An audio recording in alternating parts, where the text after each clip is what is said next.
Well, welcome everyone. I'm Jemima Har. I'm the Executive Director of the Humboldt Arts Council. Recording in progress. Beautiful museum. I am Jemima Har, the Executive Director of the Humboldt Arts Council, as well as this beautiful museum, the Morris Graves Museum of Art that we're in today. And it's so wonderful to see all of you. This is truly, since the pandemic, the first event that we have people here. I mean, even Arts Alive has been really, really slow, so I'm so thrilled to have all of you here. And this is a really big deal. And we've been working for months now together, and I'm so thankful for Leslie and the Ink people and everyone for being here today. It's really, really exciting and great to have a partnership.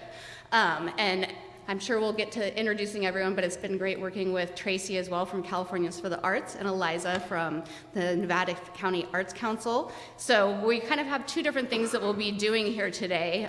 We've got the listening session as well as we'll be talking about the California Creative Corps, which is a really big deal for our area. So I'm going to turn it over to Leslie. Great. Thank you everyone for being here. Thank you for all you bring to the community and for all of the knowledge about the community that you're bringing into this space. So just really want to value and recognize that. And of course, it's been really fun coordinating this with this really fun team of local people with Jemima, and then folks from Sacramento and LA and Nevada County, and it's just really neat to have this convening here together of all of these ideas converging. I do want to take a moment for a land acknowledgement. Hawalu. I want to acknowledge that we are here on unceded Wiyot land and honor the ongoing relationship of Wiyot people with Jarujiji, Wigi, and surrounding places. I also want to acknowledge the Talawa, Karuk, Yurok, Hupa, Wiyot, and Pomo peoples of the Redwood region. We have deep gratitude for the vitality of indigenous peoples and ways of life that is alive and active throughout the region. We also recognize the labor of Black and Brown people and bodies who are forced to toil for the benefit of colonial power. We recognize the contributions of Chinese people and the Eureka and Arcata Chinatown districts. We celebrate and honor the rich contributions of diverse peoples to our communities. Let's take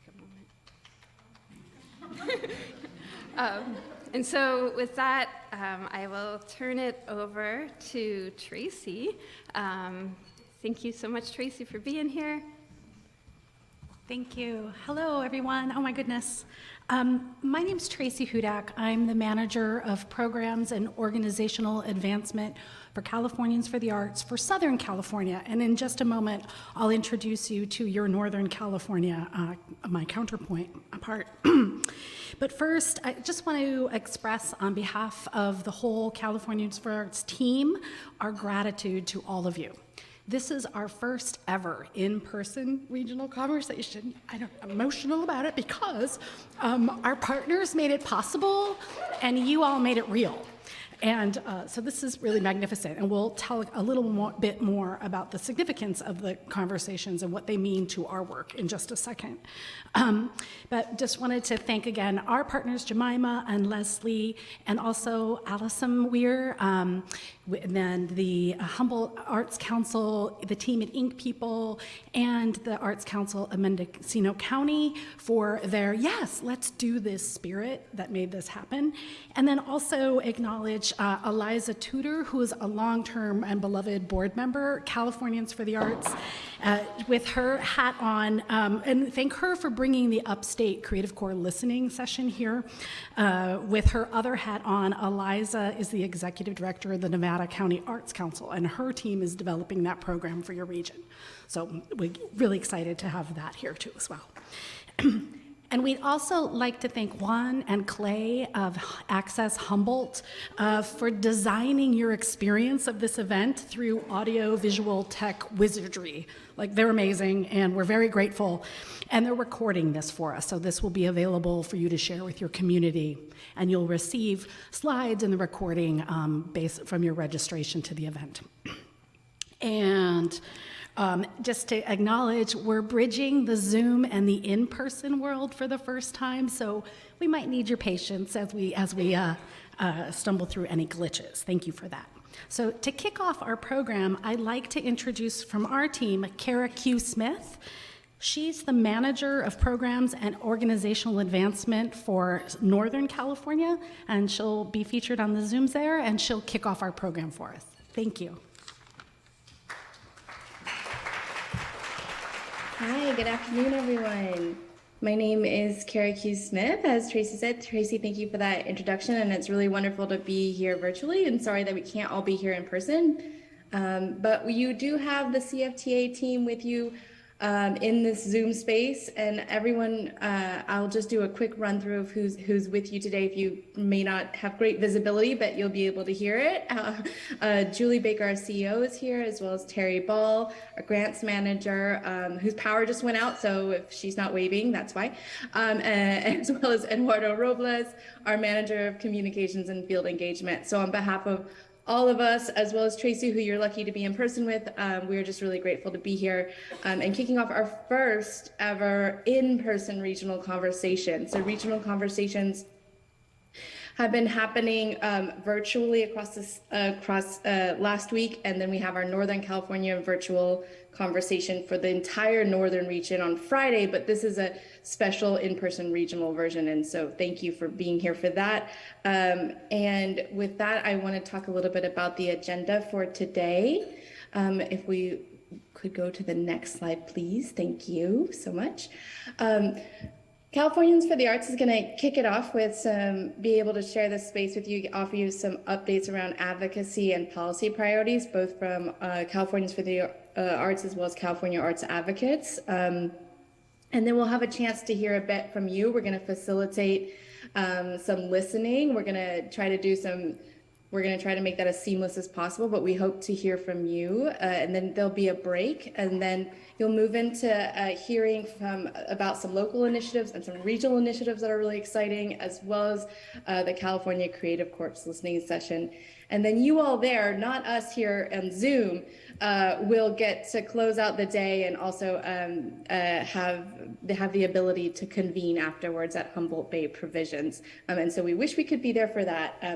But with that, we want to move into the advocacy updates, and I'm going to hand this over to our CEO, Julie Baker, for that.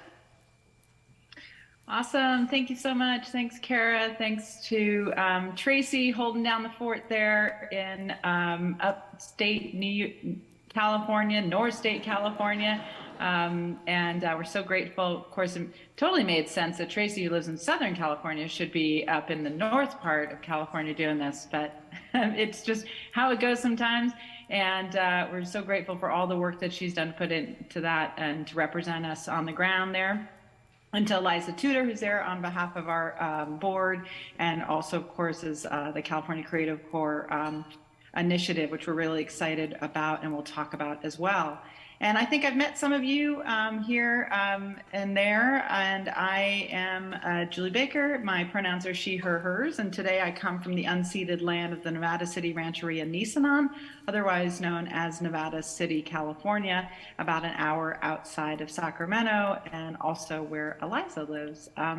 So we have two organizations. We have both a lobbying organization, which is California Arts Advocates, and that's where we really work to influence public policy, the legislature, the administration at the state level to support work and resources, to support the work and to provide the resources for our industry, arts, culture, and creativity. At Californians for the Arts, we're a C3, a nonprofit organization, and that's really where we're working to give you resources to be effective as local and state and federal advocates on behalf of the sector, as well as to be the bridge to what's happening at the state and federal level in terms of public resources that we've been fighting for on the C4 side, so that you can access them and be sustainable as an industry in your community. All right, next slide. So just quickly, I'll go over some of the recent wins we've all had together as advocacy organization, and you as our advocates, helping us to realize over $600 million invested into arts recovery in the last 2 years. It was really the year prior to this year that we worked in coalition with National Independent Venues Association, the California Association of Museums, to get to have the state recognize that we were a hard-hit industry and that we needed specific relief recovery funding from the state. And so we'll talk about where those funding allocations are currently and how you can access them. And then we were really excited to be the primary author of the first ever creative workforce bill in the United States, authored by Senator Ben Allen. And this is, again, something we'll touch more on in the presentation. We also realized $30 million in cultural districts funding, which I'm not in the room, but I'm hoping you're clapping because I know you guys in that area are a cultural district in Eureka. And it's really exciting to see finally an unfunded, what they call an unfunded mandate from 2015. Took 7 years for us to finally see $30 million invested in that program. So if someone says advocacy is a long game, we're not kidding. It's a long game. This year, we also saw $25 million in the budget to arts and parks. We'll talk a little bit about that. We saw the governor sign just in end of September the Equitable Payroll Fund, which is Senate Bill 1116. And this is really in reaction and response to the impact of Assembly Bill 5, which changed employment law. We'll talk a little bit more about that. We're going to talk about $20 million more in cultural institutions funding and expanded eligibility if you're live venues. Venue. And I also just wanted to mention who just came on board, she's going to give out a wave here, is Terry Ball, who's our grants manager for a bunch of programs you're going to hear about in a second. And then Artists Are Second Responders is a message that we really developed in the last several years that helped to build a narrative around the important work that artists do in our communities. And it really made sense to a lot of legislators and to the administration, to the point where they actually created a resolution stating that artists are second responders for the state of California. So hopefully you're all clapping for yourselves right now. All right, next slide. So I'm going to give you an update on where these relief grants stand. So, you know, a lot of times people think the funding is, we're done, check the box, we got the funding, but really advocacy continues. After the funding is acquired, we have to hold the agency that receives that funding accountable to make sure it actually implements it in a way that is accessible and equitable for the field. And really is the C4, the lobbying organization, kind of creates these ideas around what we need based on what we hear from you in these types of conversations. And then the C3 helps provide the technical assistance, again, so you can bridge to get to that funding.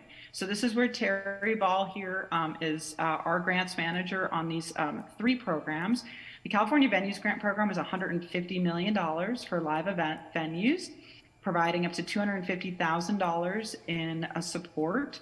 It is currently closed, but it is pending a reopen because in this last year, we worked on what they call cleanup legislation to be able to make sure that it actually gets to more people that the legislation was intended for. So if you're someone who thinks that you should qualify in terms of being a live venue or performing arts organization that provides live events, then you want to keep in touch with us, and Terry's going to put, that information will be available afterwards in terms of her contact information.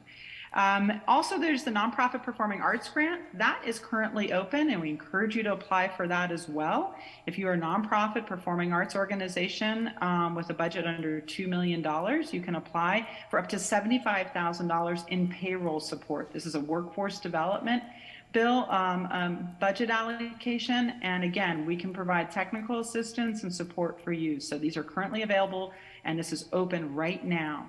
And then finally, I mentioned a minute ago, there had been $50 million allocated a couple of years ago through the California Relief Grant Program for cultural institutions. If you remember, the California Relief Grant Program provided grants up to, I think it was $25,000 in 5 and 15, $25,000 increments.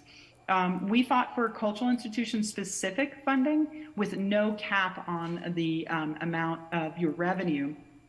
We were able in this last year to convince the Office of Small Business Advocate, or SBA, that that funding should remain in cultural institutions and not be absorbed by the general budget, because we continue to be, particularly for performing arts, one of the hardest hit industries continued from the impact of COVID. And so it looks like we will be seeing that reopen at some point soon, and we'll keep you posted. Next slide. I mentioned again the Equitable Payroll Fund. This was Senate Bill 1116, very much in response to the impact of Assembly Bill 5, which really made it very difficult for performing arts organizations to hire folks as independent contractors going forward. So we're talking about choral groups, symphony orchestras, theater companies, dance companies. And we've been hearing about this for years. We've been trying to address this as a problem, and how could legislation solve that. And a really amazing group of really primarily grassroots folks came together. We were advising and supporting. It ended up being sponsored by Actors Equity and Theater Producers League of Southern California, and with the principal Martha Dempson as their board president, really is the architect behind this. It was really exciting when the governor signed it. However, this remains, like cultural districts used to be, what we call an unfunded mandate. So you'll see where we're going to turn in terms of our advocacy priorities in the next year or so.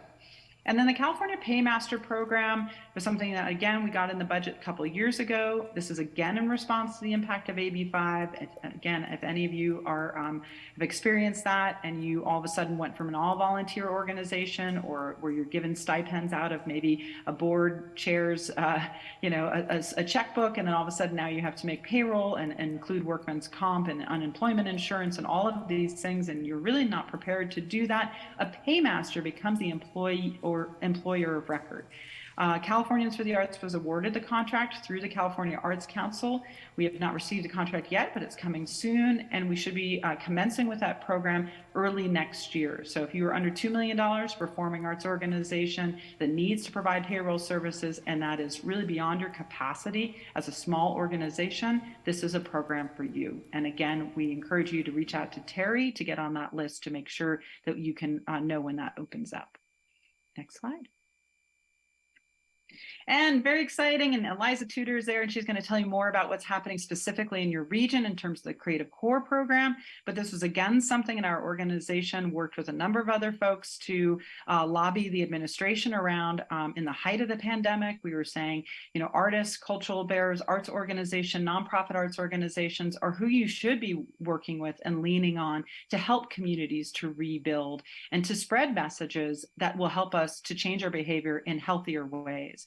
That includes things around climate, that includes around the pandemic or public health, it includes around emergency preparedness, civic engagement, social justice. And so we're excited to have seen that not only was this originally presented in the governor's budget, but then it was increased over that budget cycle to $60 million. It is the largest single appropriation to our state arts agency, the California Arts Council, and 14 administrating organizations by region were allocated close to $5 million each. And Eliza will tell you more about that and how you can get engaged in this really, really wonderful program that it can really change the course of how arts and artists and cultural bearers are perceived in terms of your local community as well as the state government, in a very, very innovative program.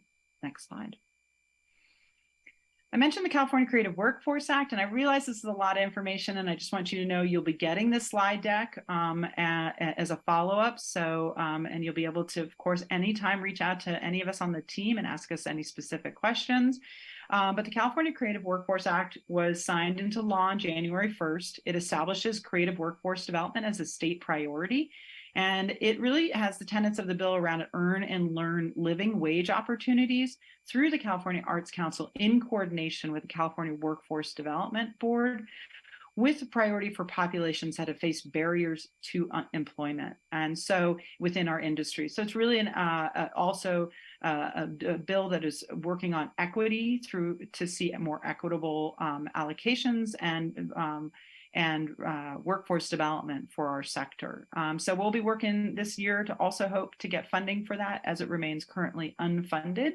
Can't really make it a state priority for creative workforce development until we see the money.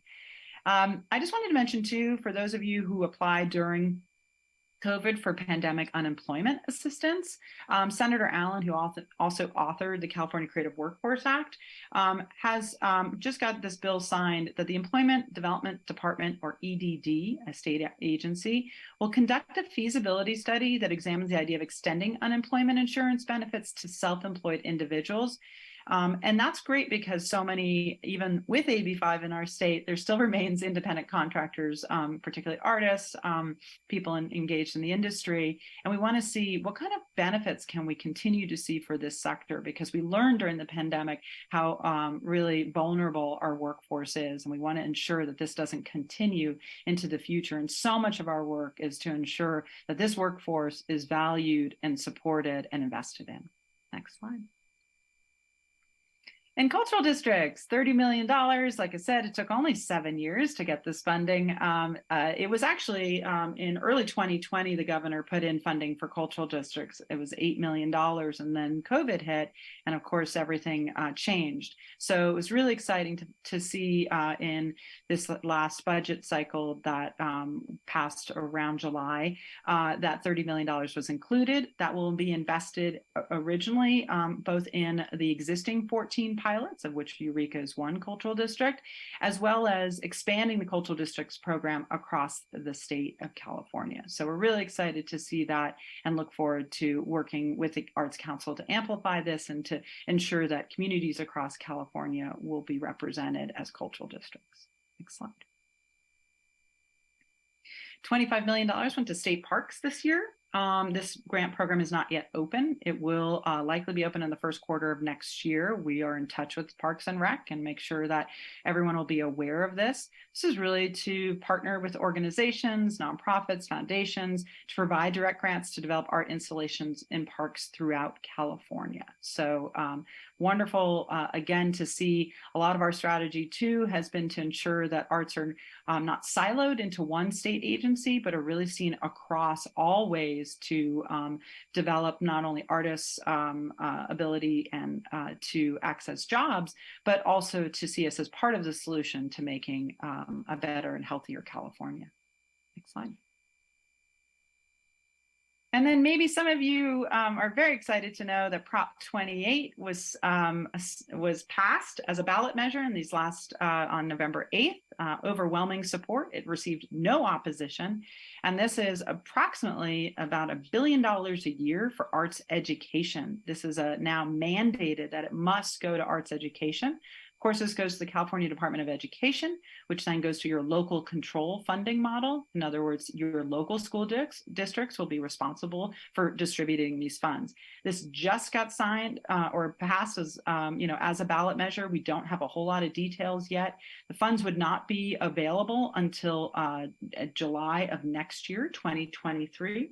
So stay tuned. We work very closely with Create California, which focuses on arts education, and we'll be bringing you webinars and other ways that you can engage to learn how to advocate for this funding in your and hold your local school districts and the California Department of Education accountable for this ballot measure that the voters approved. In addition, I just wanted to mention that also this last year's budget included $3.5 billion, that's B with a bill, for billion, for arts and music block grants. Again, this will go to the local control funding model. However, it's a little deceptive in the title in that it doesn't necessarily mean that all $3.5 billion will go only to arts and music. As you'll see in the slide, which might be difficult for you to read where you are, but if you look at line 4, for example, operational costs, including but not limited to retirement and healthcare cost increases could also be allocated. So in other words, again, this is going to take advocacy in your local school districts to ensure that some of this funding that will be distributed will go to arts and music, as well as but that, you're going to see that they're going to need it for other things potentially. So you want to ensure that you're there to say why arts and music should be funded. Next slide. Hey, I think I did it right in the amount of time I was supposed to do it in. So I think I'm going to stop now, and maybe Tracy's going to take the mic and walk around the room and see if anyone has any specific questions for me or anyone else on the team regarding some of the stuff I just presented to you. Or comments. It doesn't have to be a question, it could be a comment too. So we have the unique opportunity of having this professionally recorded. With that in mind, we have to use the mic to field your comments and questions. So we've got two options for you. If you're willing to come up and speak into that mic, that would be really helpful. And we have one to pass around as well, so I'll help with that.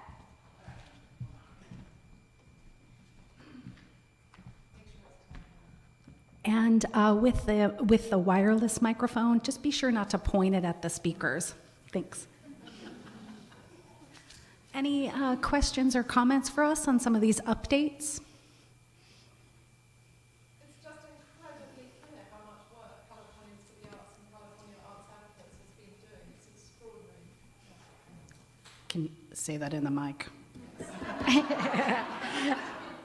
And then we have a question here. Thank you, Eliza.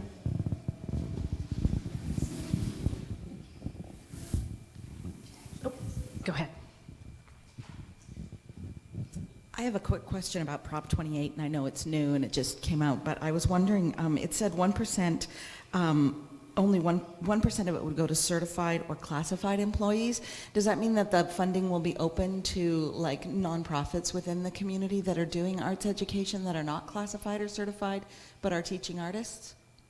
That's probably the number one question we get. It's actually 80% goes to classified or certified teachers, and 20% can go to non-classified or certified, which would and other things as well. So again, it will really depend on your community. One of the things that we know is going to be happening is that there is a shortage of certified and classified arts education teachers throughout the state of California. So both Create California and our organization and others are looking at what are some of the sort of short-term things that we can do in order to ensure that the props intention is realized while we're feeding more to create more teachers, certified and classified teachers. So again, I think, yeah, stay tuned, but it can be up to 20%. Thank you. Anyone else?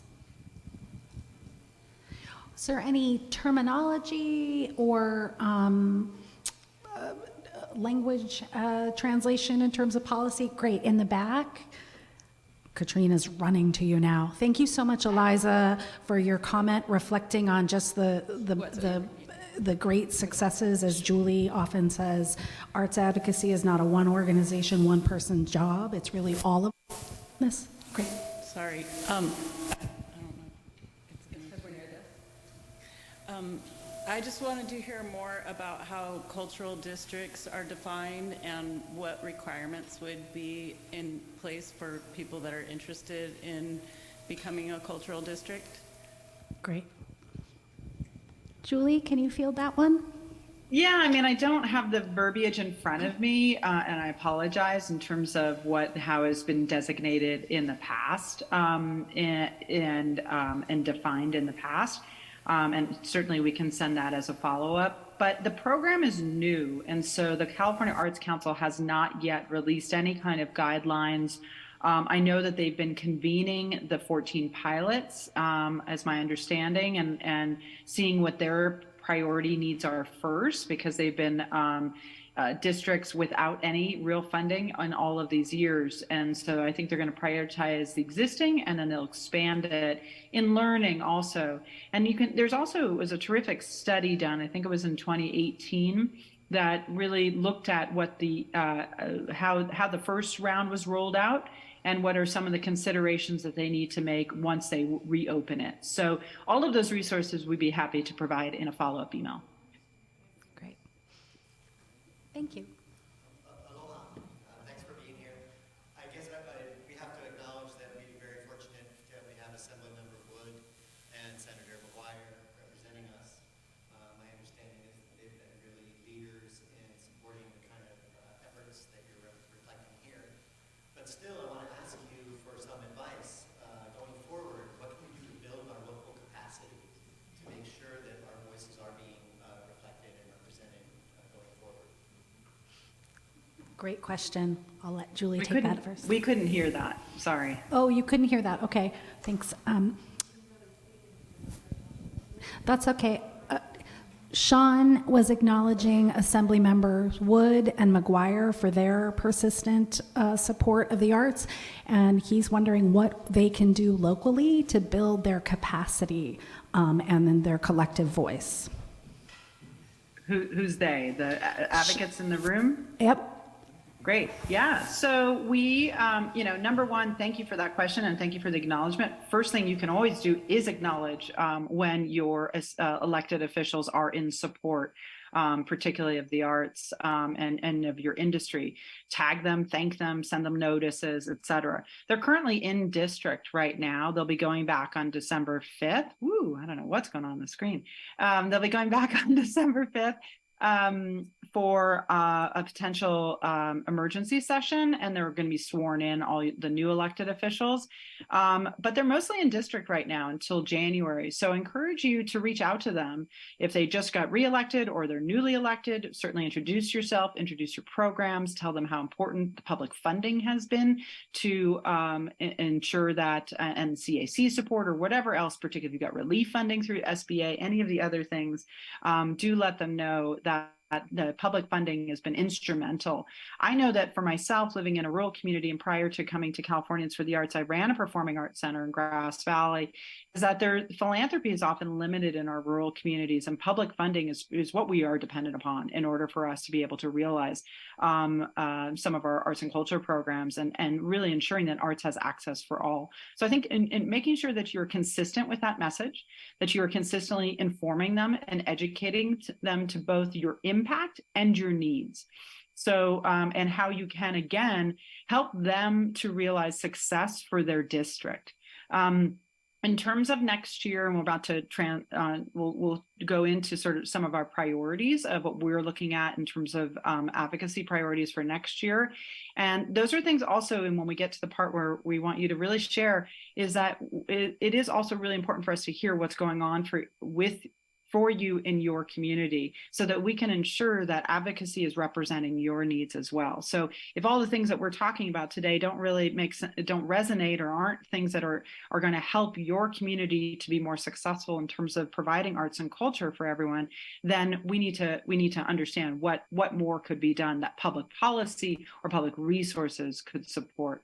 But for right now, I think it's really making sure that you are communicating with them on a consistent basis.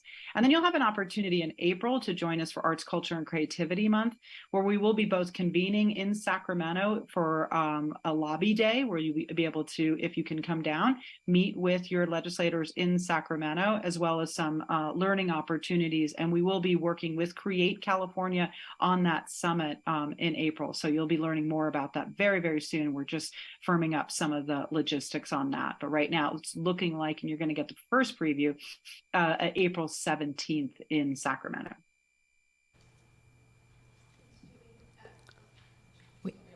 We're checking a mic out. Okay, great. I just want to acknowledge that Assemblymember Wood's local representative, Aaron Dunn, is here in the room. So just thank you so much, Aaron, for being here. So no pressure. There's a 15-minute break. Everyone can talk to Aaron. And then also Libby Maynard and Swan Asbury are here too, and they were both really fundamental in establishing the City of Eureka Cultural District. So there's some really great lived experience and knowledge here in the room. So definitely, if folks have questions about that, you can reach out to folks here, and we'd have a team actively working on it. And then in terms of continuing to be involved, we do have a group, the Humboldt Creative Alliance, which is an ad hoc group of arts and culture organizations and people who are passionate about the arts, that is a way of kind of remaining involved and kind of, we've organized some advocacy efforts locally, and we are planning a trip to Sacramento, dates to be decided, so there's some opportunities for folks here to be involved. Great. Any other questions or comments on the advocacy updates? We'll be moving into talking about policy priorities for the coming year. And I just want to say, Leslie, try and do that with us in April if you can. And also, one of the things you can encourage your elected officials to do is join the Joint Committee on the Arts. We have essentially an arts caucus here in the state, and we'd love to have more representation, particularly from rural communities, on those committees. I think we can shift over to the upcoming policy priorities. Thanks, Great. Julie. Thank you.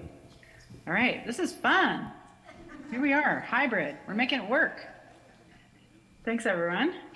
So just an overview, I'm going to do my thing where I change my glasses. Okay, so I represent the CEO of two organizations, Californians for the Arts, which is what I was, and now I'm going to go into California Arts Advocates, so we'll be yellow for California Arts Advocates today, and that is our lobbying organization. And we do have a lobbyist in Sacramento, a terrific firm we've been working with for almost 8 years. And that in your membership, if you are members of California Arts Advocates, helps us to have a lobbyist and be that voice for representation in Sacramento to influence, again, what's going on there. Overall, our policy goals for California Arts Advocates are to support a sustainable and thriving arts, culture, and creativity, creative industries. We want to look at how do we create social protections for the creative workforce, things like that pandemic unemployment assistance that we saw, or things like the impact of AB 5 and how do we ensure that arts workers are paid a living and hopefully thriving wage in the state of California. How do we look at things around housing and issues around healthcare that we can ensure that this workforce accesses. Specifically, you know, there is unfortunately a long history and almost a romanticization of the starving artist. And really, that's something we want to eradicate. We want to get rid of this idea that artists, you know, should be starving. Artists should be thriving. Artists should be paid for the value of what they do and what they bring to our communities. And finally, they should be invested in. And so that's a really important policy goal of ours, to continually not only educate policymakers to the impact that artists and cultural bearers and arts organizations on all of you do in your communities, but why it's really critical that this is not seen as an extra, but is seen as something integral to our communities and to the success of our communities. But that doesn't mean we say, hey, can you do that for exposure, or can you do that for, 10 cents on the dollar? But we really value what this work is, including the creative process, and how that could be akin to research and development, and how important it is to observe and to support the creative process. Along our policy goals also include fighting injustice and fighting for racial and cultural equity. And that includes things like cultural districts and ensuring things like the Senate Bill 628, the California Creative Workforce Act, really helps to diversify our workforce. We believe that policies that we can support will affect that arts and culture affect social change. We know that, we've seen it historically, and we will continue to see that. And as we continue to face other issues along climate change and other things that are really impacting every person in our state, arts and culture have a role to play in this. And it is our job to not only, again, educate policymakers to what is that role that arts and culture can play in solving these great problems for our state, but why it's important to invest in our sector. And, finally, for the state of California, we have an amazing state. I mean, there's 40 million people in the state. 30, I think the minority are Spanish speakers. I think it's 35%, 39% of the state of California primary language is Spanish. We have incredible cultural diversity, our indigenous tribes. We have communities, if you say they're Latinx, inside of a Latinx community might be 20 different cultures. This is something we should support, celebrate, and lift up. And we really believe that will help to ensure racial and cultural equity as well, and how that can reflect an inclusive California art history and identity.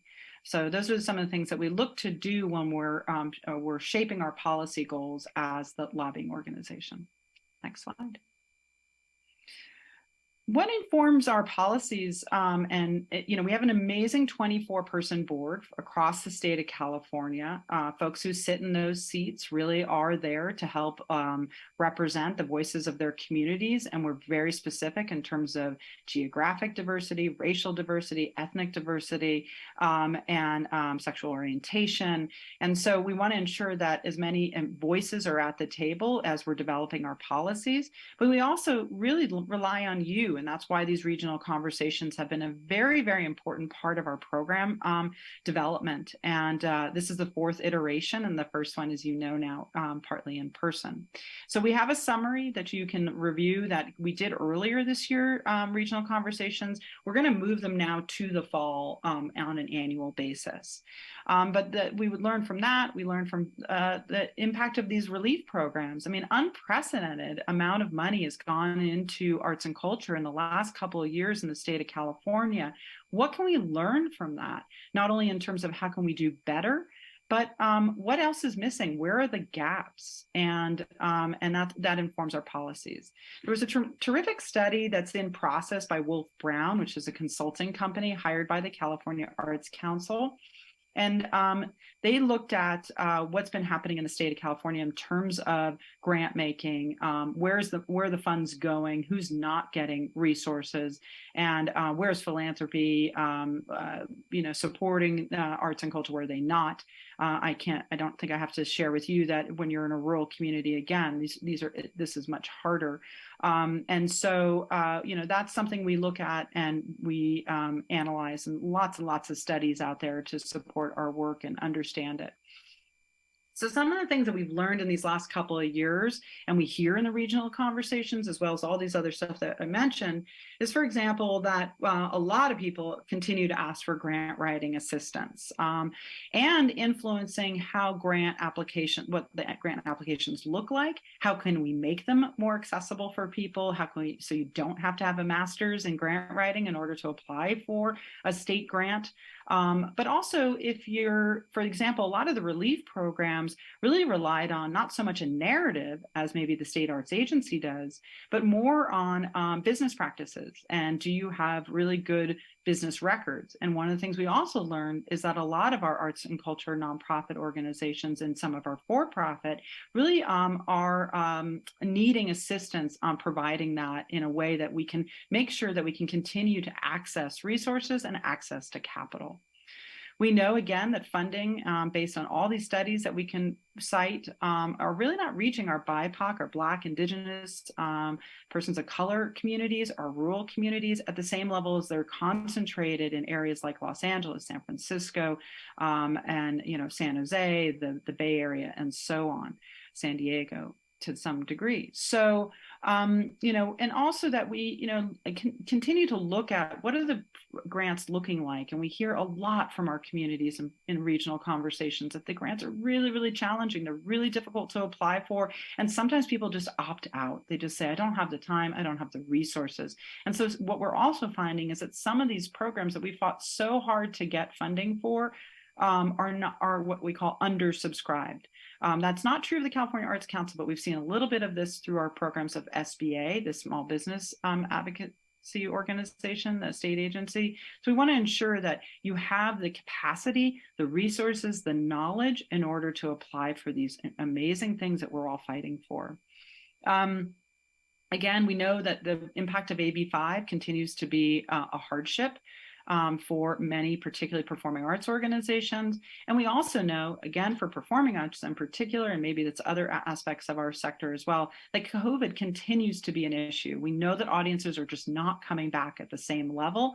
And this is continuing to be a potential crisis and really concern coming next year as the relief funds dry up. Philanthropy seems to be a little bit tired. And if audiences aren't coming back, what does this look like for our organizations and how are we going to continue? And these are the things that we want to not only shape in terms of policy, but again, in terms of education. So if this resonates with any of you, these are the sorts of things you want to tell your assembly member, your state senator, your local elected officials. Again, not because we want to say, hey, woe is us, complain, but more to really illustrate what's going on. And in turn, what is your impact in your community, both economic and social, and why that's critical that it continues to, I can't imagine a community without arts and culture. Can you? What would we have? And so we want to ensure that we retain and maintain that. And some of the things I mentioned already, thriving wages for the creative workforce, social safety net solutions.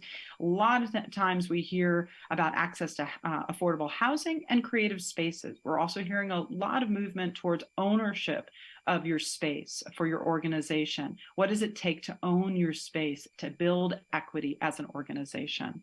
One of the things we've also focused on is a deeper understanding for both our sector as well as for community and economic development leaders to understand what is our value and our work there and how we can intersect and be a part of those solutions. And you'll hear some of that today, which we're really excited to be partnering with folks from California Forward and the Governor's Office of Business and Economic Development, who've been really amazing strategic partners in ensuring that arts and culture are at the table. And then finally, we've also heard a need, and maybe the gentleman who mentioned, what can we do locally, is that there really needs, and it sounds like Leslie mentioned one group, for regional advocacy infrastructure. We're actually quite a small organization as a statewide organization for arts and culture in the state of California. We've only recently grown to a full-time staff of 5 people. And so it is something that we look at. How do we build the infrastructure for this in a regional way so that we can support you to be successful advocates and effective advocates locally and regionally? And in turn, we can also call on you, because at the end of the day, and I'm sure the Assembly Members Representative will attest to this, which is that elected officials are beholden and care about their districts and their local community. And so it really is about what you're telling them, not what I, as the sort of, lobbyist representative, is saying. It really is up to you and lifting your voices to tell them what's going on for us to be able to affect significant, sustained investment and resources for our sector. Next slide. So here's some of the things that we're looking at for the next year. The legislative cycle will start again in January, and the governor will announce his first budget in January by January 10th. For the year. We do know, of course, that things are looking a little bit different than the last couple of years. We don't have the same amount of federal dollars coming in, except for infrastructure. And we don't have also the same amount of relief funding. And the California budget is not coming at the same level. The revenues are smaller than they anticipated. So last count, I think we were $7 billion behind in income tax. So you'll see likely a little bit more conservative budget in the next couple of years. However, one of the most important things, if we are facing any time, is jobs, right? We need to have jobs, and we need to have thriving living wage jobs. And so that, again, is why we want to see the California Creative Workforce Act funded in the state of California. Let's take this historic bill and let's actually make it into something that we can all be proud of and be a part of. And if you want more information on that, again, I can go great detail on every one of these, but we certainly don't have the time. One of the things we're going to talk about a little bit in the next couple of minutes is your state arts agency, the California Arts Council, which I'm sure there are several state local partners potentially in representation in the room today. Over the last several years, and we have a graph to show it, we've seen that the baseline budget for the Arts Council has remained at $26 million, which is approximately 66 cents per capita. You can go back to the last slide if you wouldn't mind. And that really has, it hasn't increased. And so one of the calls that we're making is to $1, which is, would be more like $40 million as 40 per capita. So we'll talk a little bit more about that. Performing Arts Equitable Payroll Fund, again, unfunded. We want to look at how do we get funding for these great bills that we worked really hard to get through the legislature and get the governor to sign, but without funding behind them, they really don't do much except for make some establishment of language and socializing the issue. One of the things, again, that we've learned, which I mentioned before, is the technical assistance, the business access to capital needs, the needs to understand how to own your building. These are some of the things that the Office of Small Business Advocate, through their technical assistance programs, can offer. We've been talking to them specifically around how do we create one just for the creative entrepreneur, the creative business person, because we're not like a restaurant. We have a very great diversity in the type of work that we do in our industry, and we want to ensure that there are solutions and resources specifically for our sector. And then finally, this is a model that we've seen in another state that we think is a really interesting thing to look at, which is many of you create strategic plans for your own organizations. Sometimes you have a cultural plan for your community or your region. What we're asking now the state to consider is an actual strategic plan for the whole of the creative industry and economy, and to build a task force for the creative economy with cultural equity task force, and to look at what is the future of the creative industries for the state of California? How do we pull this together, do some analysis at the state level so that we can ensure that there is a thriving and sustainable industry going forward? Next slide. So this just gives you some idea of where we stand in terms of funding for the arts in the state of California. We've come a long way, and you'll see this in the next graph, but there's still more to go, right? We're not there yet. So let's go to the next slide if you could. So this gives you an idea of where we have been for the California Arts Council. So in the year 2000, which is almost 23 years ago, the state arts agency's budget was $30.7 million in baseline funding. If you adjust for inflation, actually today it's probably about $50 million. And again, if you remember now, if you look at the slide and if you can see it, since 2019 budget year, 2019 to 2020, the baseline budget, which is the ongoing funding for the state arts agency, which is the main portion of what they allocate funding to, has remained at $26 million. We've received amazing one-time funding. The Creative Corps is an excellent example of that. There was $40 million for creative youth development and $30 million for cultural districts. All of that we're really excited about. The challenges with that, and I think everyone in the room can attest to that, is when you get one-time funding, the challenge for the Arts Council is that it doesn't come with permanent staff. And so that they are, having to put together these programs with temporary staff, which is hard to hire and hard to keep. Secondarily, without sustained knowledge, knowing that you have sustained investment and funding coming from the state, we're all scrambling to put together programs, but we don't know what the future holds for those. So we really think that a sustained and increased investment of the baseline, where we know the California Arts Council is oversubscribed, every type of grant is oversubscribed, and many grant programs have ceased because they simply just don't have enough money for the demand in the state of California. This needs to change. I mean, even with the tightening of the budget potentially next year, you're still talking about a budget. This last year was $308 billion for the state of California. Asking for $40 million or $1 per capita is not too much to ask. And it is time for us to come together and make this ask. We need to see this increase. Next slide. This is really exciting and just something I wanted to share with you all. And Leslie was with us in Bakersfield in October. And that was the California Economic Summit is put on by, again, our friends and colleagues at California Forward.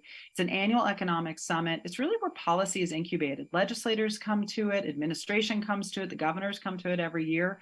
And it really helps us to work together to ensure that the creative economy is part of the overall California economy. And so last year when I went to it, we were literally the entertainment. We were, the lunchtime folklorica dance while people were, eating their food, and we were the background music during a cocktail reception. We were not talked as part of the economy. This year, pleased to present that along with our colleagues, Gustavo Herrera and his team at Arts for LA, Californians for the Arts was asked to co-chair the first ever Creative Economy Working Group at the California Economic Summit. And this work will continue. And these are some of our priorities as a group: to strengthen a creative workforce and industry that is grounded in equity, prioritize a creative economy as a leading industry in California, integrate arts and culture into local community and economic development strategies, and develop policies to support creative small businesses and self-employed arts workers. So if that's something of interest to you, if you're somebody who's interested in policy development, wants to get a little bit more deeper into what we call the wonkier side of this stuff, feel free to reach out to me, let us know, or anyone on our team, Kara, Tracy, Terry, Eduardo, let us know you want to be a part of it. But it's really exciting and something we're really excited to see moving forward. Next slide. I just want to quickly give you some federal advocacy updates. This alone could be a whole session. We do serve with a number of different groups where we work on federal advocacy. The NEA, the National Endowment for the Arts, National Endowment for Humanities, have been, the Senate has put forward 195 million, the House has put forward 207 million. There are letters that you can sign now that you can find in our action alert system, where you can sign on for $207 million to see the increase. And again, but if you think about it, for the entire United States, that we're talking about investments of just around $200 million, again, simply not enough. There's a lot of other things that we're looking at, number of bills that have been introduced, CREATE Act, Creative Act, the STAR Act, Advancing Equity Through Arts and Humanities Act from Congresswoman Barbara Lee, that we've been working on in building awareness around. And then the president reinstated the Committee for the Arts and Humanities. So there's really a lot of great momentum happening, both at the federal and state level. I would say that one of the silver linings of these last several years is that we all came together, we raised our voices, we said what we needed, and then we improved how important we are to local, state, and the national economy, and to our health and wellness. Now the point that we need to make is that we are here to stay, and we need sustained investment. Let's not have it be, they make one-time investments and then they say, hey, you're good. That's just simply not the case. We know that's not the case. So we want to ensure that you all join us, not as a moment, but really into this movement of prioritizing arts and culture in our state and local economies. Next slide. That's it. There it is. That's all. So much more always to share, but that gives you a quick overview. I hope that was helpful. Any questions on the policy priorities we laid out, or comments, thoughts? Anything we're missing that we should know about? Challenges you're facing?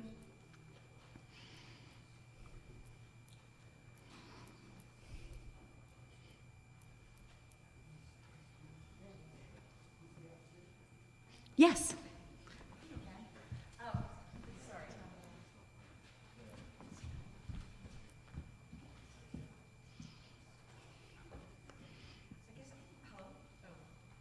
Hello. I guess I have a question about how do we get the positions within our rural community that can support arts advocacy, because what happens is you get artists who are underfunded and overworked trying to do arts advocacy as well, and I'm just thinking about ways that we can get Calder Johnson paid so that he can do arts advocacy for us. So it's a big question for me, and it comes up again and again in the Humboldt Creative Alliance of how do we find time to do this within the many plates that are spinning. So I'm just putting that out there because maybe there's something out there that I don't know about.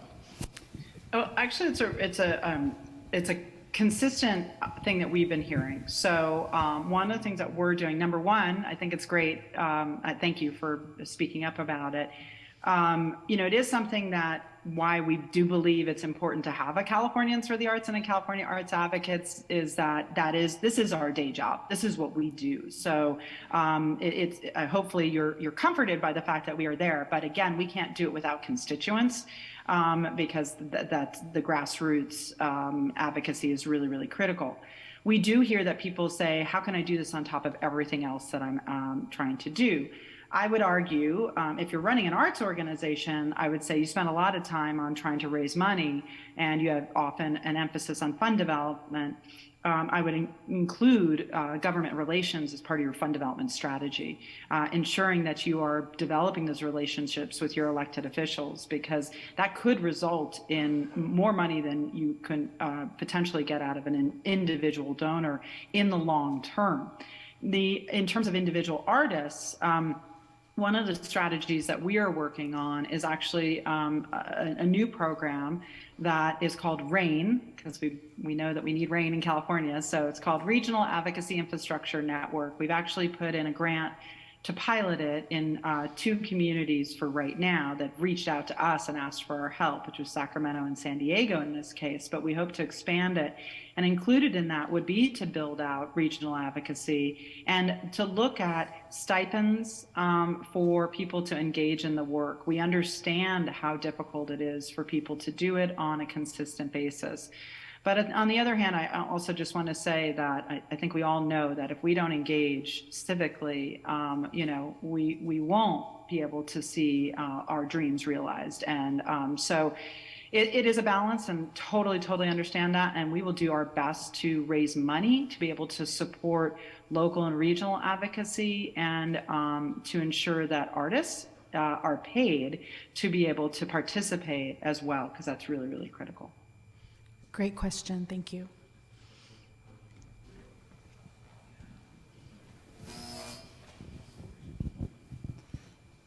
Hi, I have a question about whether any of the funding that's out there or programming is targeting, especially when we think about what the percentage of funds are allowed to use for credentialed or certificated teachers. Are there any programs or funds that will target teacher retention, teacher certification? Up in Del Norte, we have so many open teaching positions, let alone the ability to draw arts educators that come with training. So across the field of education, we don't have enough teachers, let alone those specifically trained to teach in the arts. So I'm wondering if there's conversations with our Board of Education, State Board, about addressing a particular issue. The wireless mic is acting up. Julie, were you able to hear that well enough? I was, yeah. Great. And it's a great question. And honestly, I was just, again, if you're not following Create California, I would encourage you to also engage with that organization, specifically around arts education. And we work very closely with them on these issues. And I was actually just in a policy committee meeting for them, and this was the conversation. So I think that, I think those who are addressing wanting to ensure that every community has access to arts education, and particularly with the Prop 28 passage, understand that this is going to also need to trigger investment in arts ed teachers. And I also hear what you're saying generally. I happen to be on the school board in my community, so I understand exactly what you're saying. Off the top of my head, I don't know of and I'm sure there's some funding that, whether it's through our community colleges or others, but I can't answer that with an informed, anything great with information. So it's a great question, and I've noted it, and that's exactly what we want to hear. Tell us what are the gaps, tell us what we don't know, what are the areas we need to explore deeper. So please, others, thank you for that question. I have a real small follow-up, and it's along the same lines as building the infrastructure in our community for the arts, being able to provide arts experiences along with arts education. Is we simply operate piecemeal. Everyone knows everyone, and everyone has small pots of money, but it's hard to gather everyone for a long-term strategic plan. So I'm hoping that, as you said, the state of California would like to develop a fund for a strategic plan for the state, but I'm wondering if there's any funds for our local strategic planning, because first of all, we need the infrastructure, we need to identify the artists and the other funding sources that we can pull together. And so many people are part-time, doing it as a side gig, don't see how to support a lifestyle out of it. We definitely need support to help them be participants and share a long-term goal for our community.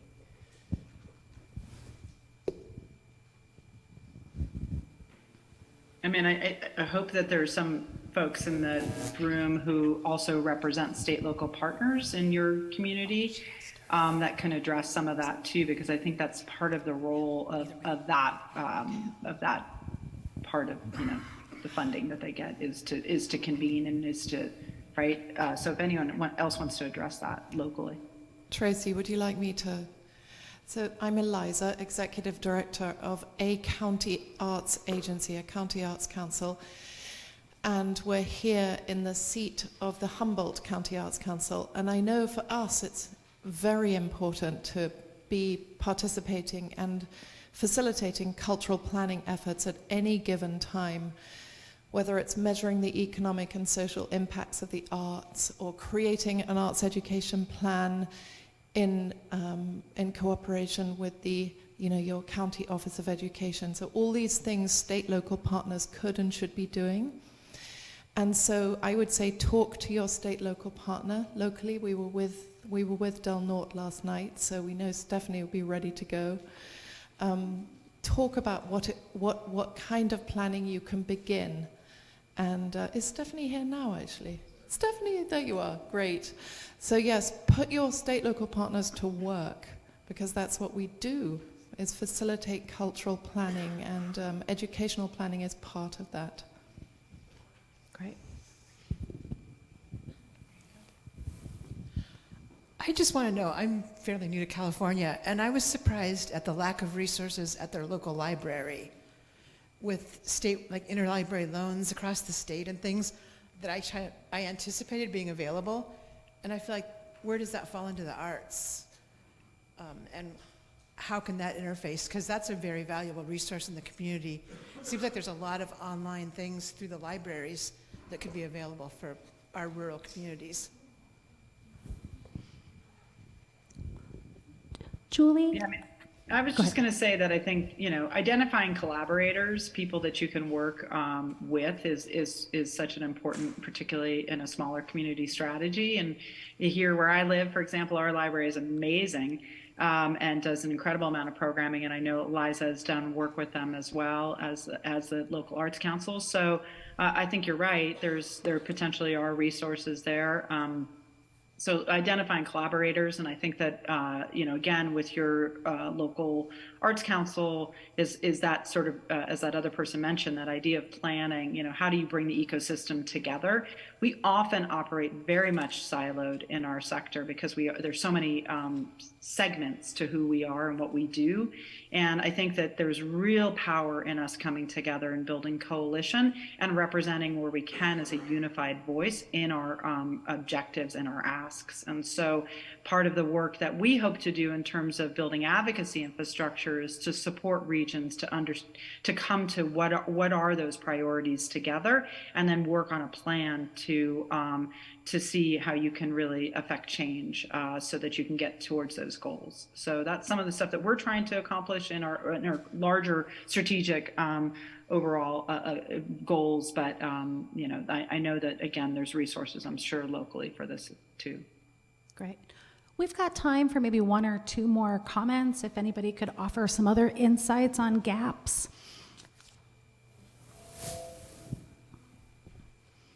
Anything else? Great. Okay.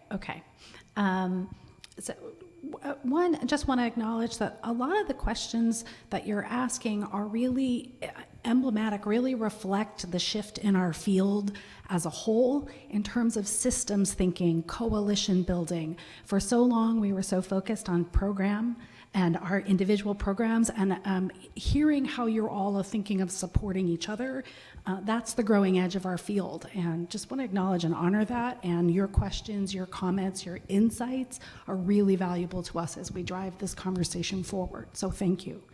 We are going to, in just a second, say goodbye to the CFTA team in virtual land, and I'm going to direct your attention to a survey that we'd like to have you take, and then during that survey time, we'll also take a physical break.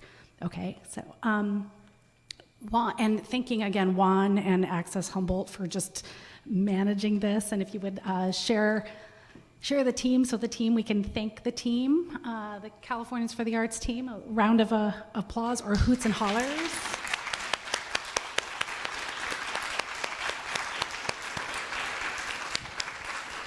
And Terry, cool. Yay. And you guys, this worked really well. It's pretty cool. And and it's great to be in the room with everybody and hear the resonance and the response. And oh my gosh, we've missed you. So thank you guys. See you soon. Yeah, and I just want to reiterate how important the survey is for us. So please do take it, share it with other folks. You don't have to be in this particular room in order to do it. And thanks everyone. Sorry we're not there with you, but have a great rest of the afternoon. And we hope to see you in Sacramento in April, if not sooner. So take good care. And there's one more slide. Kara's gonna send us off just with how to stay involved with us. If Eddie could fire that up for a second. Great, yeah, thanks. I'll leave you with how to get involved and stay involved with many of the things that Julie discussed. And also I'll kick it off with just a reminder that these slides and resources that we mentioned today will be shared with you. They'll be shared with everyone who registered with the event today. But you can stay involved with our work by first and foremost becoming a member. Members are really important to the work that we do. We have levels for individuals as well as organizations. You can also engage with us on social media, share our posts, tag your legislators in our posts and in your reposts. As Julie mentioned, you can join the Creative Economy Working Group. You can provide public comment on your local level, at the city council level, even about the importance of the arts or the work that you're doing within the space of arts. You can get involved in regional advocacy, as we discussed a little bit about. And also you can ask us about our consulting services to help do that. As Julie kind of seeded a little bit, we're really working on providing those services to bolster advocacy across the state and in regions. And we know how important it is in rural areas. And can't emphasize enough that we hope you will join us in advocacy during the month of April. We'll be doing digital campaigns as well as convening folks in person for a summit as well as a lobby day in Sacramento in April. And this deck will also have all of our contact information as well. So you'll know how to get in touch with us if you have questions about any of this. And we just want to thank all of our members, board members, and our funders. So with that, we will leave you in the very capable hands of our colleague Tracy and our amazing partners Leslie and Jemima and our partner and board member Eliza. So we hope you all have an amazing rest of the day. Great, thank you.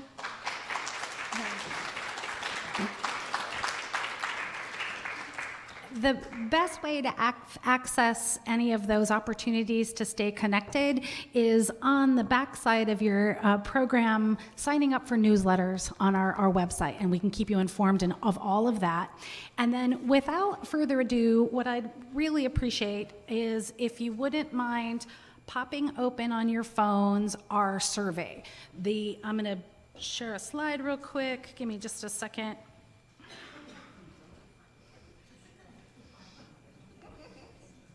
I'm going to pop open the slide. On the back of your program, you can type in the bit.ly address, and also you received a confirmation email with that link.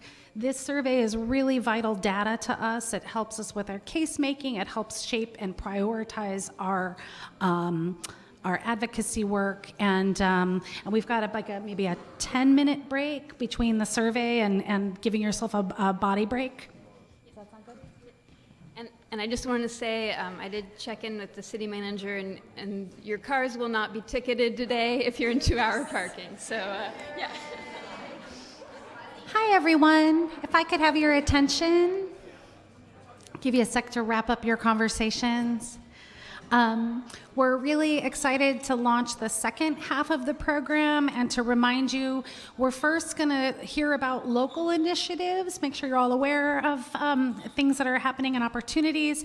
Then we're going to talk about regional initiatives and hear from partners in these projects and programs. And then, of course, the California Creative Corps listening session. Really encourage you to stay for that, especially if you're an artist. This is a program that will be money for artists, so your voice in developing that program for Upstate will be really essential and vital. And I'm going to turn the microphone over to Leslie to kick us off for the local initiatives section. I'll be quick. I just want to, so one of the things that Jemima and I thought about when we were organizing this is, we're really excited to have everyone, here from out of the area, but also we really want to shine the light on some amazing endeavors that are already happening in the community. And we know that there are many, many that won't get to speak today, but this will really lift up some endeavors that we find very inspiring. So I want to bring up, is Marnie? Marnie, there you are. Oh, wonderful. Marnie Atkins.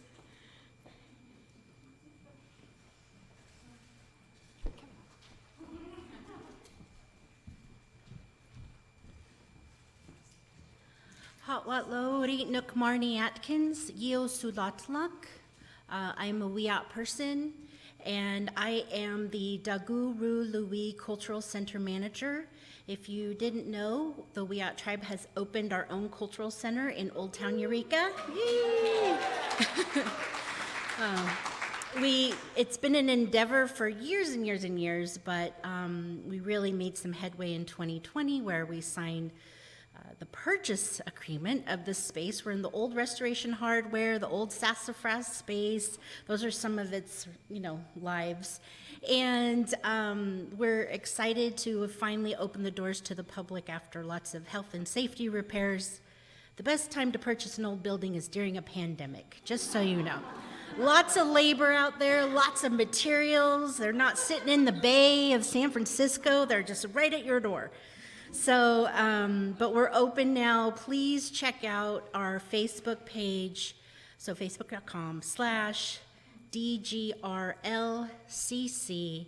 And every Friday, I look at my next week's schedule and I post the days and times we'll be open because I'm still a staff of one. And, so sometimes we'll be open, super convenient hours, and other times we won't be, and I very much apologize for that. But it is a work in progress.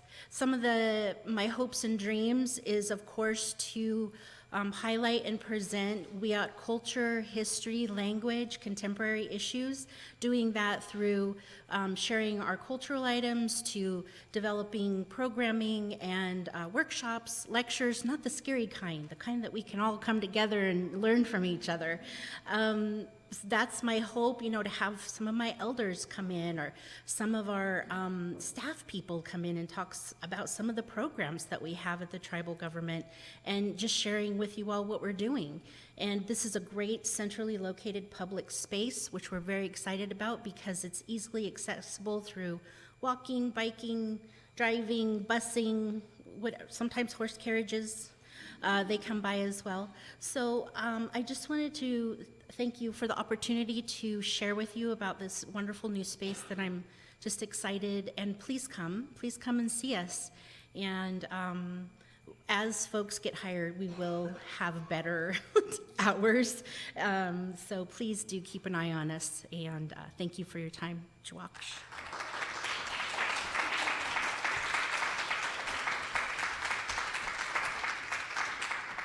Thanks, Marnie. I'm bringing up Laura Woods and Jackie Dandino. Hello, my name is Jackie Dandino, and I'm the Executive Artistic Director of Playhouse Arts, the local arts agency for the City of Arcata, and we were invited to partner with the Yurok Wellness Coalition, and so Laura Woods is here as the community outreach, and she's going to tell you all what that program is. Thank you, Jackie. Thank you. Ayukui. Neck now Laura Whitewoods, Oric Ok, Ne Pichawas, Wow, Ewok Ed White, Essie Herbert Aldridge, Ne Pichawas, Wow, Edna Maves, Essie Eunice White, Chawpek, Essie Arek, Ne Womachok, Oric Ok. I just introduced myself in Yurok. I told you who my grandparents are, told you where my original villages are, and that I work in, and that I live in Oric, or Arek, as my grandmother said it's supposed to be pronounced. I just get such the urge to cross that out on the sign and put it right for Grandma. It's an honor and a privilege to be here with you today, and it is also an honor and a privilege to partner with Arcata Playhouse. Now, as bad as COVID was, I think we have to always try to find the good that comes from something bad. And I think a lot of good things came from that we couldn't necessarily see at the time because it was the pits. But this having a meeting in which we can come together in person and just as well have it remotely is a real blessing. We wouldn't have had that if it hadn't been for COVID. And the Skuyech Soneno project, I think, we were forced to all work from home. We were all forced to try to brainstorm and think, how can we safely go forward with our programs and our funding? Because we are as a tribe, we are 98% grant funded. And when they give you that grant money and give you this time frame, we weren't guaranteed of any extensions, and we wanted to try to find ways to incorporate the outreach, and especially with the children, that we could during this time. So I was sitting there in one of our meetings, and our endless meetings, and I was thinking, what can we do? So my vision was to incorporate traditional Yurok storytelling, because those stories have such great moral lessons that everybody can understand, and those lessons apply to people regardless of their age. So that's where it started, and then I originally thought of getting the kids in the schools to do a play and act out the story that they heard. One thing led to another, and it came about. What we ended up doing was I asked my cousin, Ernie Albers Jr., to come. He brought his son, Caleb. We had 6 schools last year, and elementary schools. We had Oric Elementary School, Big Lagoon, Trinidad, Hoopa, and Margaret Keating. And we had 2nd and 3rd graders and 5th and 6th graders for the most part. And we would go on site the first Friday before the 2 weeks that we were there. Ernie and his son would tell the story. We used the little bird story. It's a beautiful story about a little bird who broke his wing and couldn't fly home with his family for the winter. And him seeking help in the forest, he needed a place to stay. So he and his son came and told this story to the kids. I also asked Vincent Felice from NCIDC as a social worker to come reinforce those lessons for the children after they heard the story. We also took that opportunity to introduce the kids, the students, to the Arcata Playhouse staff and the shadow puppeteers. So what they did, they thought about it all weekend. Then Monday we show up. We're on site for 2 weeks. For as much time as the school will give us every day for those 2 weeks, the children made the storyboards, the backgrounds, and their shadow puppets. In the last few days, we have the rehearsals. We have the 2 performances on the final Friday, and that's for the school and the staff and all the other kids to get to see the play. And then after school, so the parents, guardians, foster parents, everybody, grandma, grandpa, can come watch the actual final production.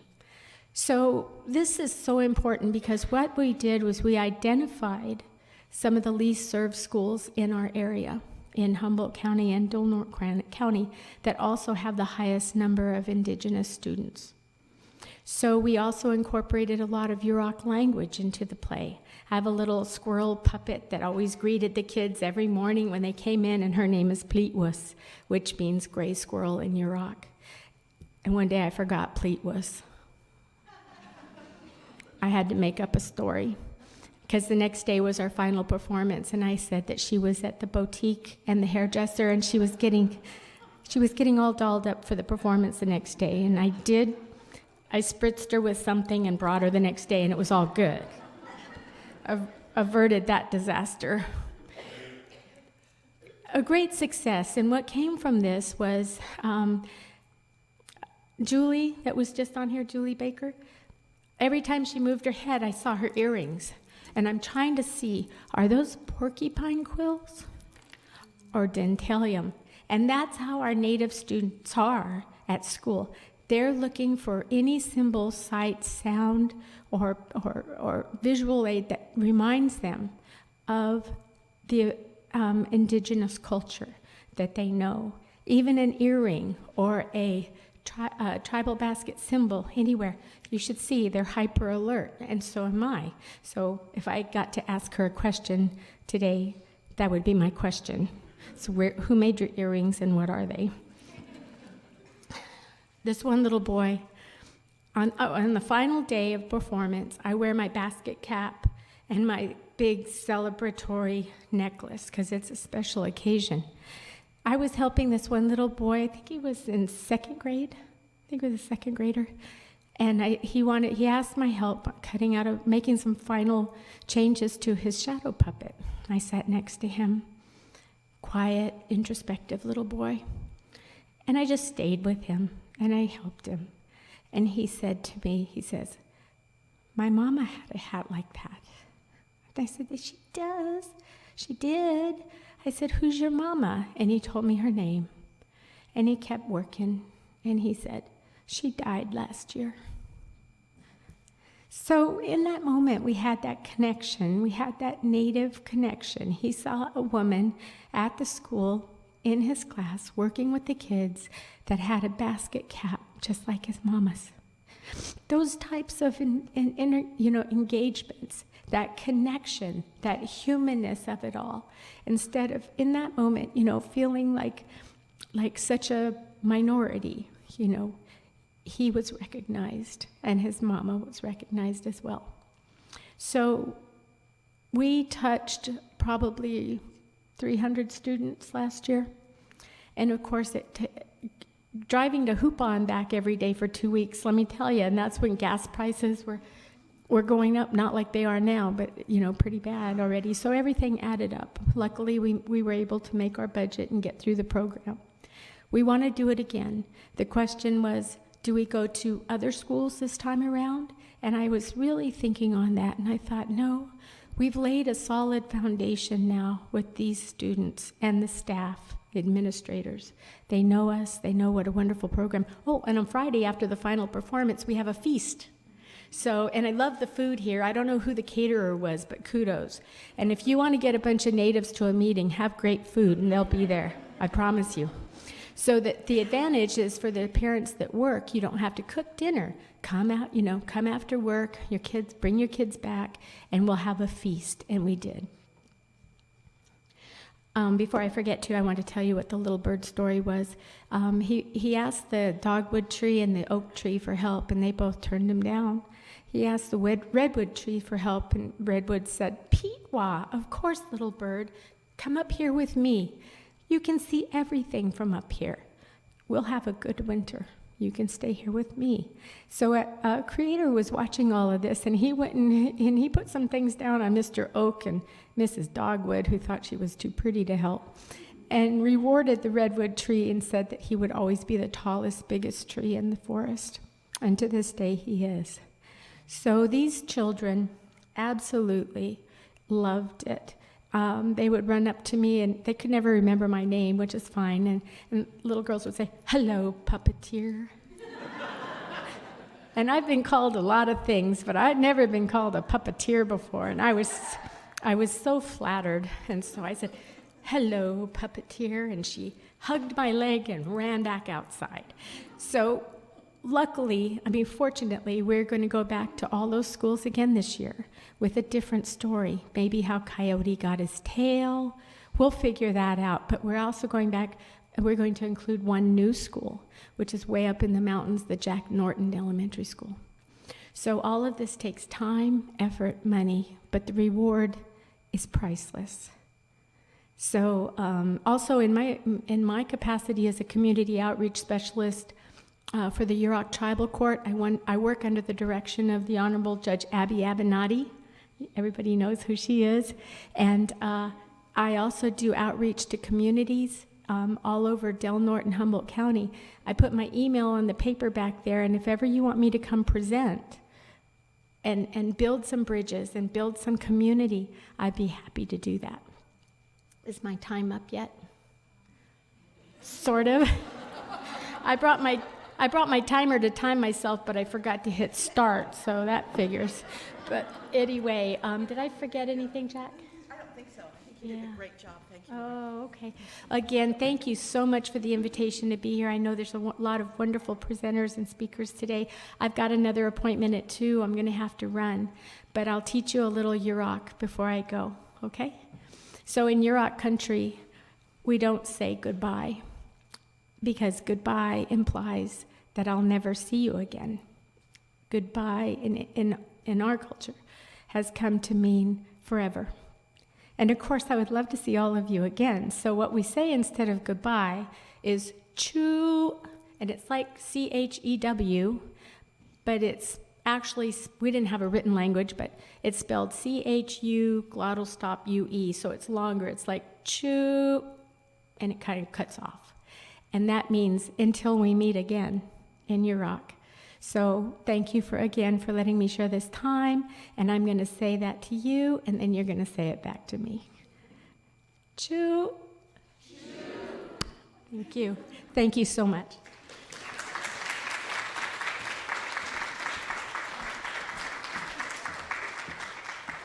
Thank you. Next up, we have Marilyn Pake Nicely. Come on up.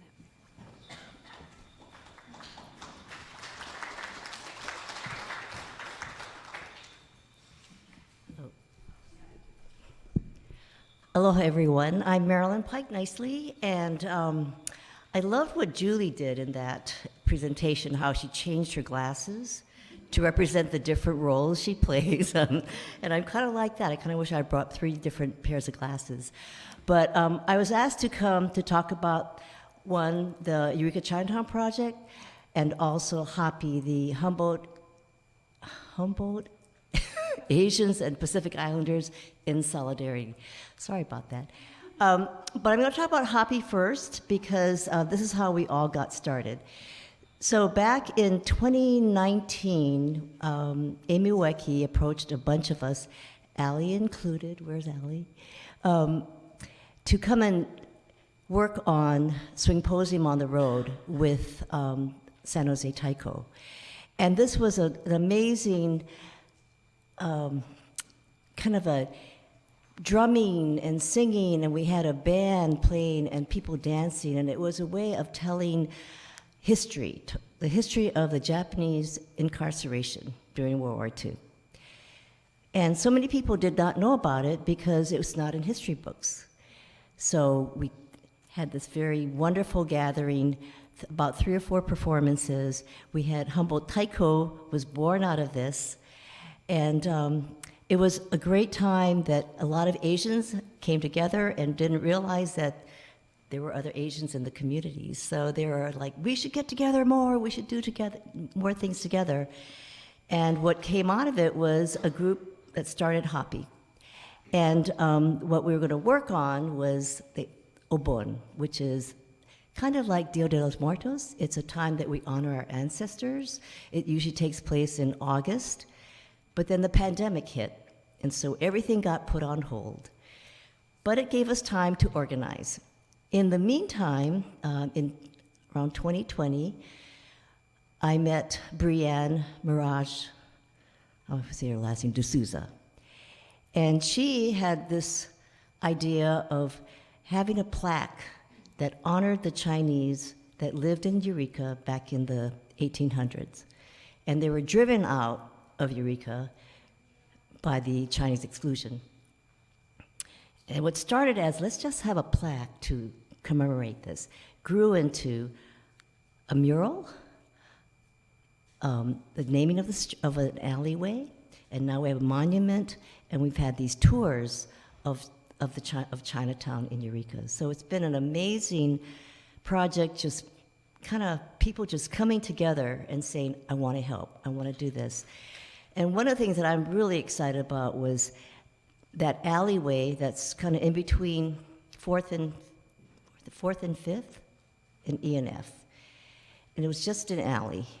And we got it changed, the name given Charlie Moon Way, which was honoring the legacy of Charlie Moon. So things like that were happening and continues to happen. And so if you ever want to learn more about it, the Clark Museum does these tours. People in Hopi help out with the tours, and that's been a great project. But also, I want to say something about Humboldt Taiko, because there was momentum built about people wanting to learn more about taiko drumming. And Gary Roney, up there, he's the director of Humboldt Taiko. And it's just been wonderful to watch that organization grow and people just having appreciation for the drumming of Japan. So that's been wonderful. And this year, we did go and said, we're going to do Obon. And on August 14th, I think it was, we had our first Obon Festival in the Creamery District. Thank you to the Arcaded Playhouse for hosting us. And what I thought, okay, if we get 300 people, it'll be great. Someone said we had close to 1,000. I was overwhelmed. We were all overwhelmed. But that feeling of community coming together to honor our ancestors, and we had this wonderful ancestor tree where you could leave notes. We had food and wonderful drumming with Humboldt Taiko and great Obon dancing. And so people just showed up with their kimonos and their hopi coats and just started dancing. It was an amazing time. And of course, we're going to do it again next year. So it's just things like this that I loved what I heard earlier. There's a lot that I didn't know. I didn't know about the advocacy and all this because I always approach things from an organizing perspective, but it's all intertwined with art and culture, and I would like to get more involved in many ways. So thank you for being here and for supporting the arts and supporting especially our local organizations that continue to do amazing work. Thank you.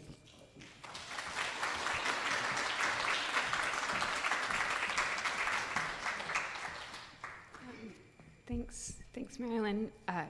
Got a little touch. It's just amazing to have so many truly inspiring people in this room who are, just making such heartfelt change in the community. And with that, I'd like to bring up Brenda Perez.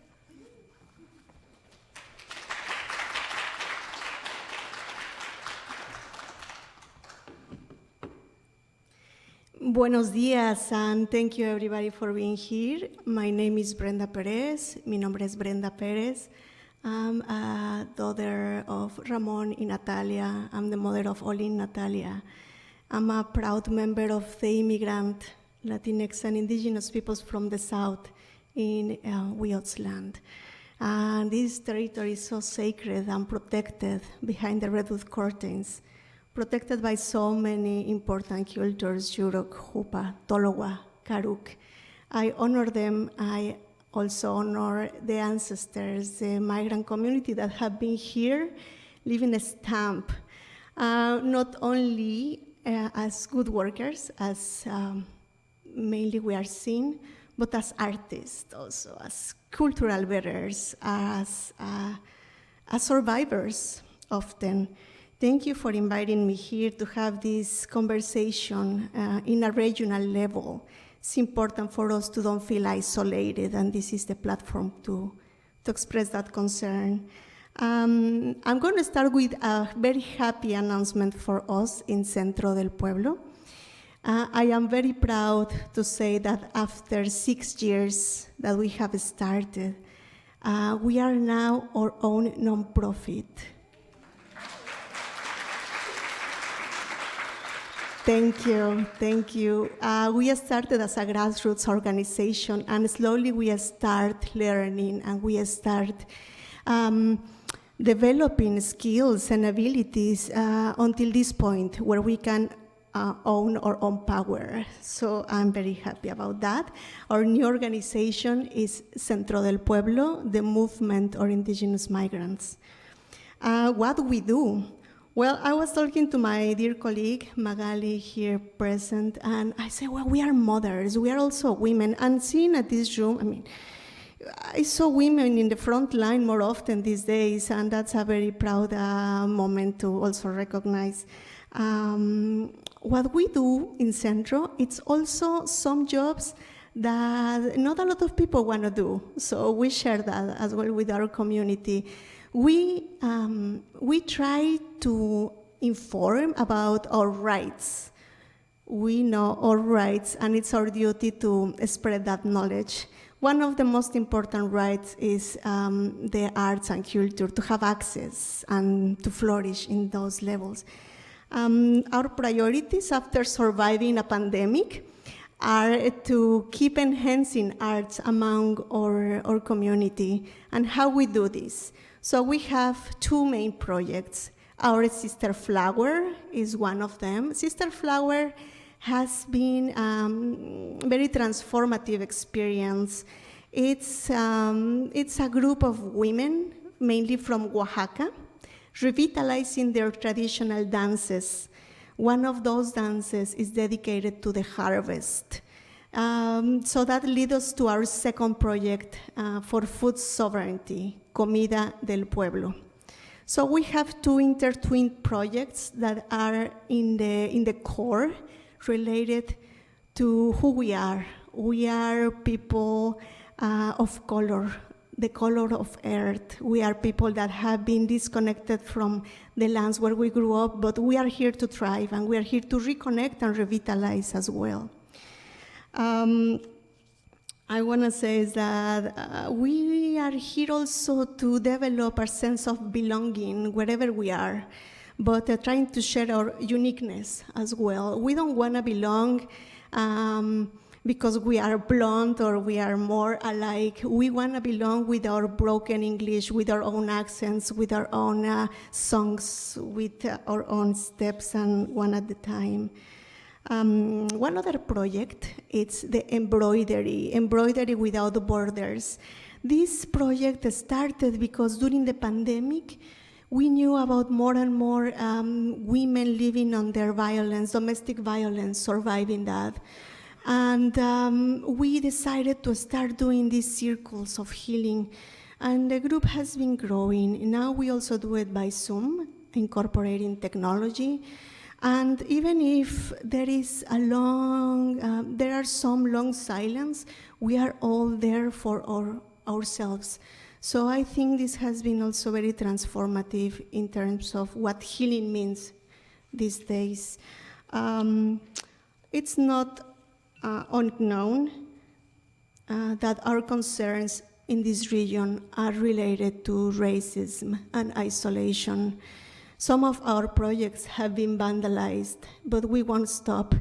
Referring to the community gardens, to the sanctuary garden specifically, this garden was a surprise since 2021. We are growing food that is part of our diet. We have seeds that some grandmas have shared along the town, along this county, and now we are incorporating that to a food basket. So this project has been vandalized several times this year. We have started to feel that we need to put the word out in terms of our safetiness, and this is my call to you. Don't stop looking at this region, don't stop looking at these efforts, and let's start a safe networking among all of us. I'm convinced that through arts, through our dancing or our singing, we can really demolish any imposed barriers, any imposed border. I thank you for being here, and thank you for welcoming our new Centro del Pueblo.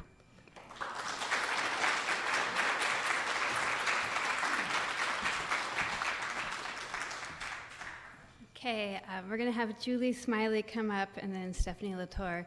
And if we've been running overtime all day, so we're going to celebrate that, but also if we're just going to also acknowledge that we're going to still try to keep room for some regional initiatives as we move forward. We'll figure it out.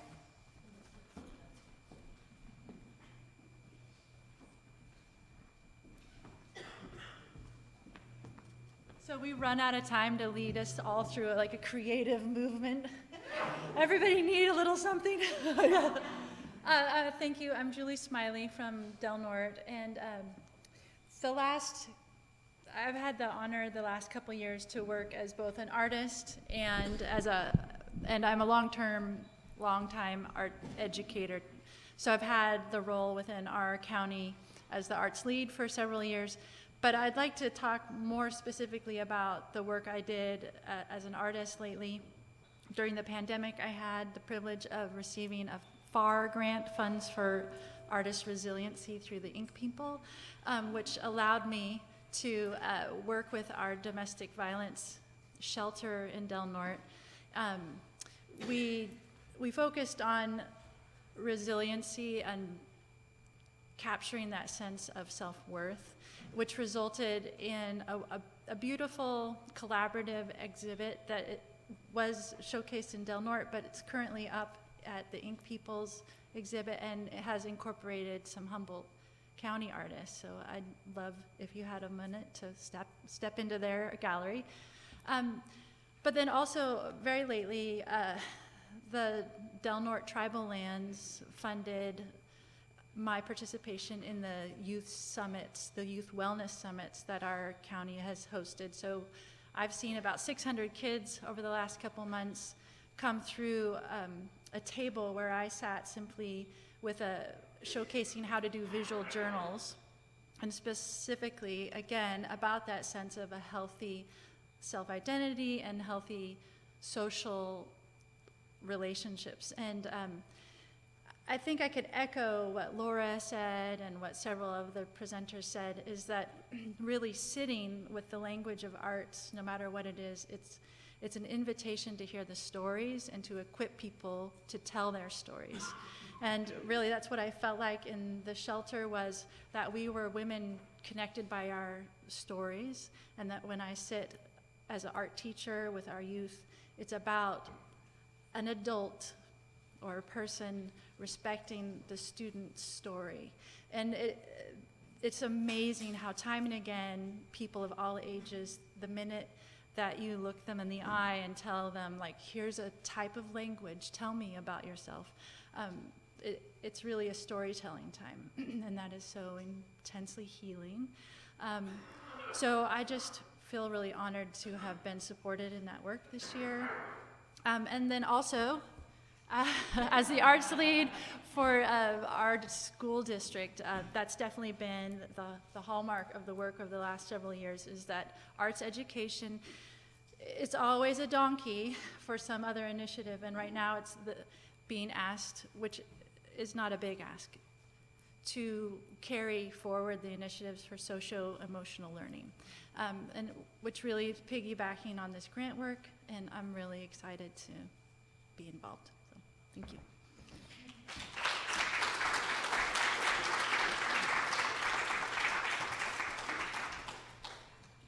Thanks, Julie. And here's Stephanie. I might be taller than you, Leslie. There we go. I'm Stephanie Latour. I'm the Executive Director at Del Norte Association for Cultural Awareness. Whew, that is a mouthful. Just call us DNACA. That's fine. If you'd like to have more information about DNACA and what we do, you can go to dnaca.net. Very briefly, I would like to mention that our community finally seems to be coming out of our COVID bubble, and they are ready to embrace the arts, and we are so excited about that. Before I tell you a couple of things that we've been working on here recently, I just would like to share that I am very humbled to be in this place right now with all of you, and the amazing programs that I'm hearing about, and the inspiration that you are giving to all of us as a collective group is very humbling to me. I spent the last 3 years, missing my guidebook for how to be an executive director during a pandemic, which started mere months after I came on board as the executive director. So I have actually not even completed an entire normal cycle of work in the entire time that I've been executive director. But thankfully, people like Leslie and Libby and Eliza and many others have stepped in and said, you know what, here's what we're doing. Do you need help? How can we help you? And that's really been invaluable to me. Thank you. Now, getting back to kind of a normal for us in Del Norte, for me, that looks like expanding and improving upon and building our programs that we've had in the past, like arts and education. That had seemed to shrink down to 1 semester a year, K through 6th grade, and sometimes looked more like arts and crafts than arts education, and that's okay. But why are we not reaching out through the senior high school? Why are we not learning more about the arts themselves, how artists live, what that can look like for students if they pursue that as a career, or just as a way to enhance their lives? We have a performance series every year, 5 shows, and we had someone come in 2019 and tell us that their very first concert was the Danaka concert, and it was a Zydeco group. And was he a lifelong Zydeco fan now? No. Sorry to Zydeco fans. But he was a lifelong music enthusiast. And to me, that's the win. So introducing arts at all different levels, to all different ages, and hopefully having them carry that forward through their lives, because not everybody will be a performer or an artist, but everybody can be an audience member. Everybody can appreciate the arts. Everybody can be touched by the arts. And that, I feel, is really where I am hoping to concentrate through a variety of different programs. One of the new groups in our area is very exciting. It's called Dirt and Glitter. And this is a vertical dance group. Does anybody know what vertical dance is? That's right. They hang off the side of buildings and bridges and other pieces that are tall enough and dance on the side of that building. It's amazing. And this gal, Lauren Godla, was in touch with me, and she said, I'd like to do a show. Here's what we'd like to do. Can Danaka help to support that? And I said, we'd be happy to support that. How can we do that for you? And she said, well, here's what I'm thinking. Here's what I'd like to do. And then she said, I'd really like to start maybe an organization or a nonprofit doing this work. And I said, that is so great. You know who you should talk to? You should talk to the Ink people. So I sent her to the Ink people, and because they have the knowledge and the experience with helping people like Lauren with these projects, with getting their feet off the ground. And in her case, that's literally, her feet are off the ground. She's dancing off the side of the bridge in Smith River. And she just had a show where people got on kayaks and small boats and came down the river, saw them dancing on the side of a bridge, then went further down the river and saw music and from different artists, then went further down the river and heard comedy from different artists. She involved all of these other artists to make it this large event in a very special and different way, utilizing what she had at hand, which was the river and the bridge and some ropes to share her art with other people in a really new and different way. And so I feel very fortunate to be in an area where I can even play a small part in that. And whatever Danaka can do, I really just want our county to be art central. Basically, I want to see it when we go down the street. I want to have people come in and participate and just have the arts touch our small, rural, low-income area with such the beauty of art. And hopefully that will help inform them as they move through their lives, touch them, support them, and be meaningful to them as well.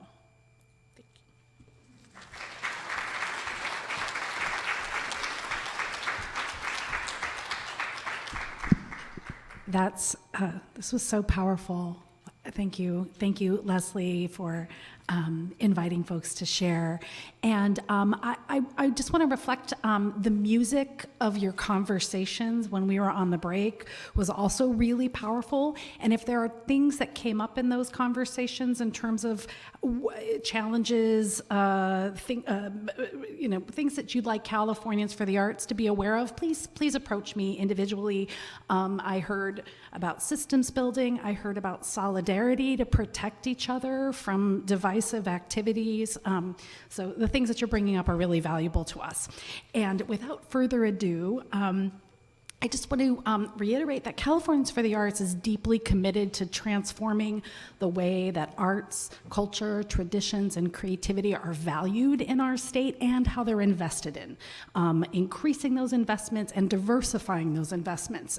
And that goal is dependent on building partnerships, cross-sector partnerships, and developing innovative programs that don't just measure success in terms of numbers, but also in terms of human terms and experience and connectivity, things like that. So I'm really excited to introduce you to regional initiatives and partners that are helping us with this cross-sector bridging and reaching out to us and to those of us in the arts, culture, and traditions community. And I'm going to start first to let me just share a slide, because I like show and tell with the regions. Real quick. Thank you. Okay, so. Got it, thank you. First, we're going to meet Kara Owings with the governor's GoBiz, the Governor's Office of Business and Economic Development, and she's going to tell us about the Community and Place-Based Solutions Unit. And then we're going to hear from her also about SURF, and we're going to zoom in Araceli from California Forward as well, and she's going to talk about what California Forward is doing on the statewide effort. So. Go ahead, Kara. Dillaha, Shahushi Kara Owings, and I just want to point out that it's been really awesome to hear so many different Indigenous languages spoken here today and various different Indigenous communities represented. I'm originally from Smith River, California, but I've lived in Humboldt County for the last 13 years. And in my current role, I work with the Governor's Office of Business and Economic Development, and I am the Northern California Regional Manager for the Community-Based Solutions Unit. I'll lower this down, I'm not that tall.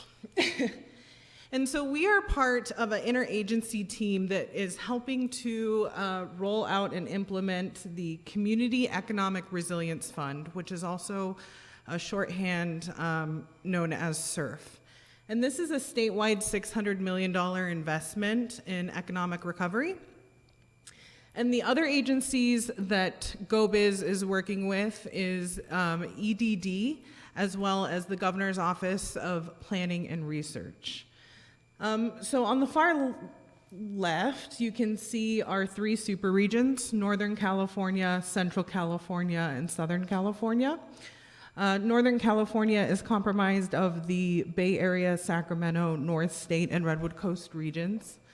I have the pleasure of living here in Eureka, but while serving the whole Northern California region. This funding was issued through SB 162.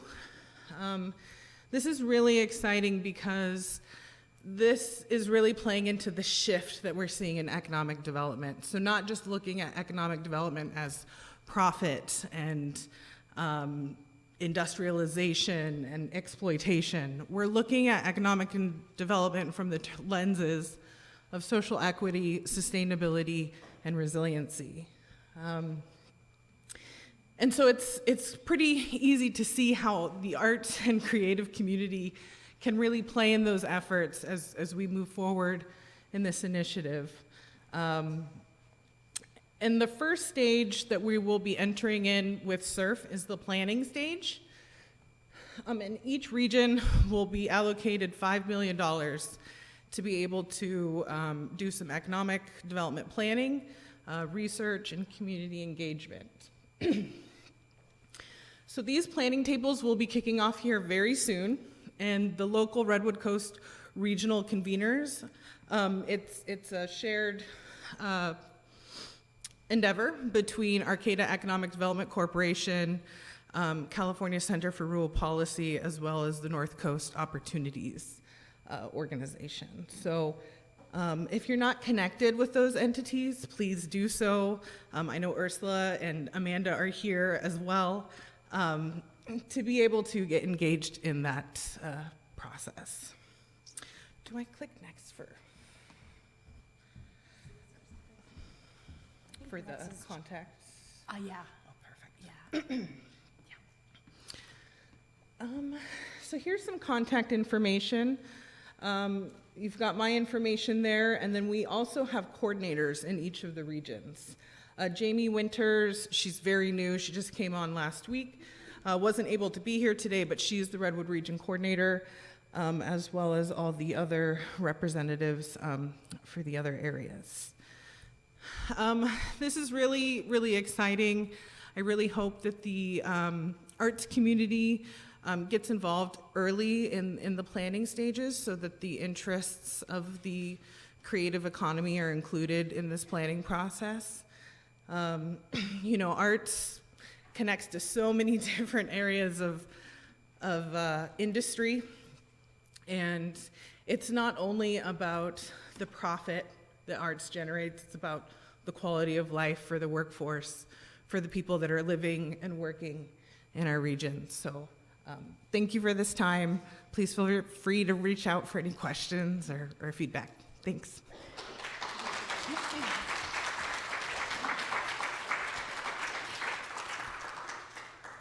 Briefly, we'll share how to get involved locally on that. If I could just for a moment bring to the microphone Araceli Palavox from California Forward. Hi, Araceli, are you there? Hi, can you hear me okay? Yeah, let's get you up on our screen. I'll let you know as soon as you're there. We have a projector and all this kind of great stuff going on.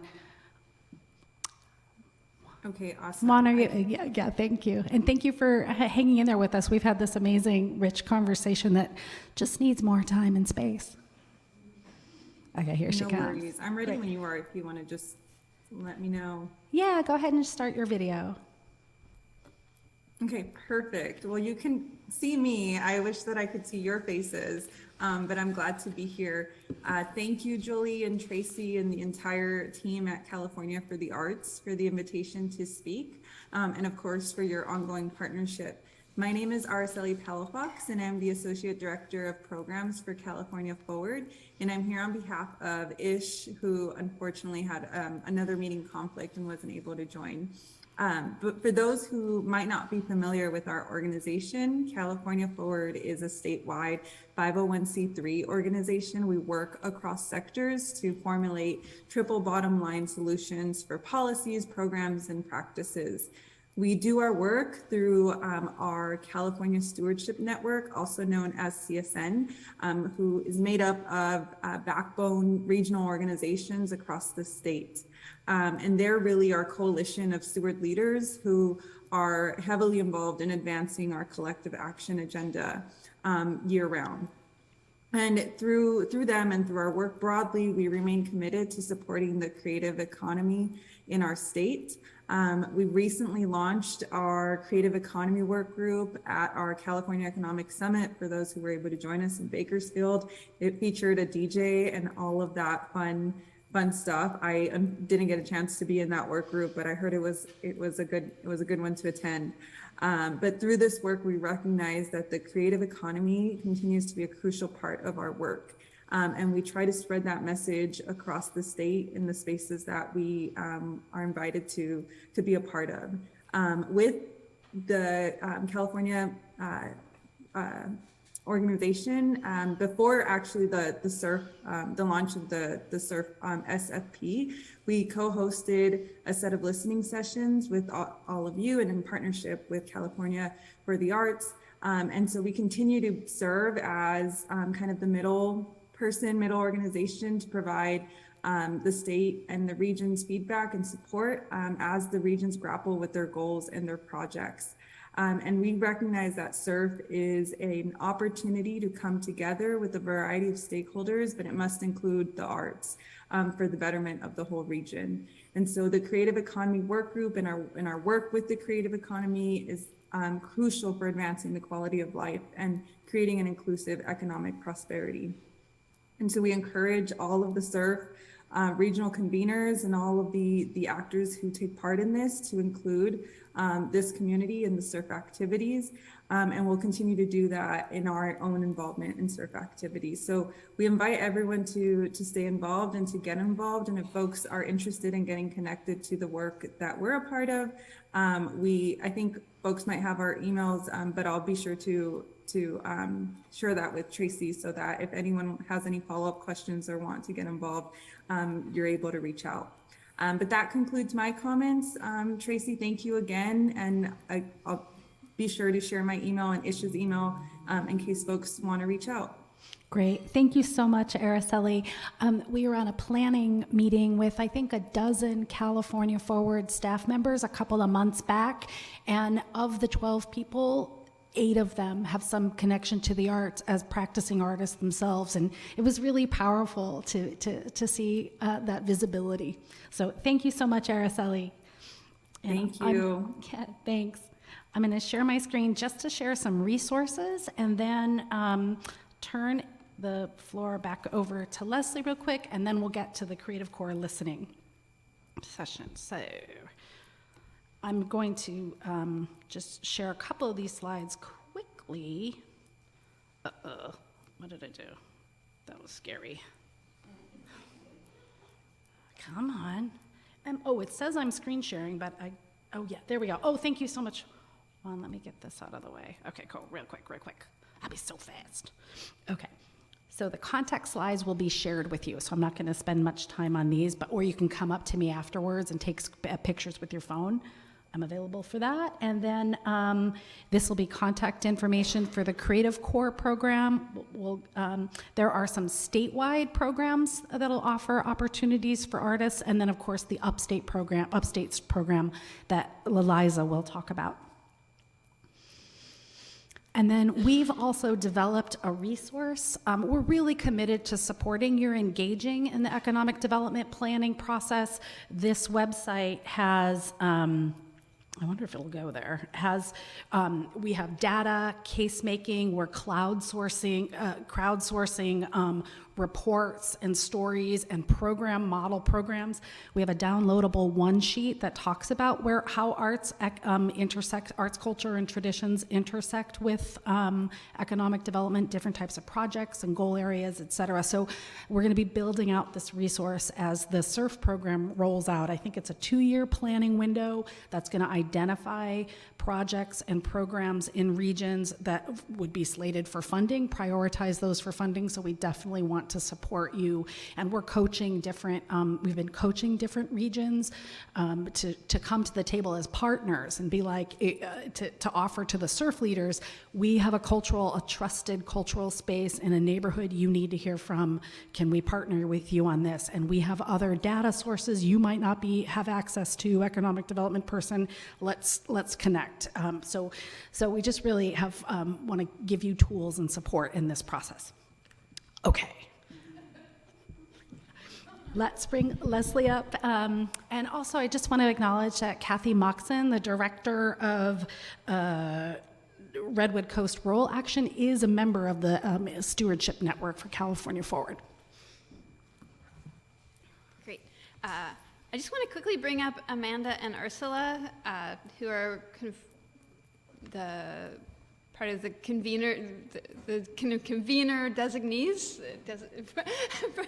for SURF, just to say a little bit about the SURF process and let you know that there's a clipboard in the back by the entrance that if Alyssa Weir from Mendocino and the Humboldt Creative Alliance and myself and Jemima are all working together to get kind of a group of artists working to kind of talk about SURF together. So if you want to be involved with that, please sign up on the clipboard. Hi, everyone. My name is Ursula Bischoff. I am the Director of Public Investing and Innovation at Arcata Economic Development Corporation. And economic development, making small business loans, and providing resources of funding for capital and community investment projects is what AEDC does. We are the lead applicant and fiscal agent for the SURF process, meaning we'll be supporting our partners at California Center for Rural Policy and North Coast Opportunities to move the money into the community that will support projects, community engagement, and spur economic development planning over the next 2 years. And I'm delighted to be here. Please do sign up. And Amanda is leading the engagement efforts, and will tell you how to stay involved. Nice to meet you today. Thank you so much, Ursula. Great to be with you. Amanda Bisanya-Hickey. I'm a senior research analyst at the California Center for Rural Policy. We are based out of Cal Poly Humboldt. And the one big message I just want to send my time up here is, do please contact us. Please get on the mailing list. We really, really want strong representation from the arts sector in SURF. It will be crucial to its success. So it's ccrp@humboldt.edu, but do please find me. I can write that down for you. We can connect. I really look forward to hearing your priorities and your vision for our region in this process. So thank you so much.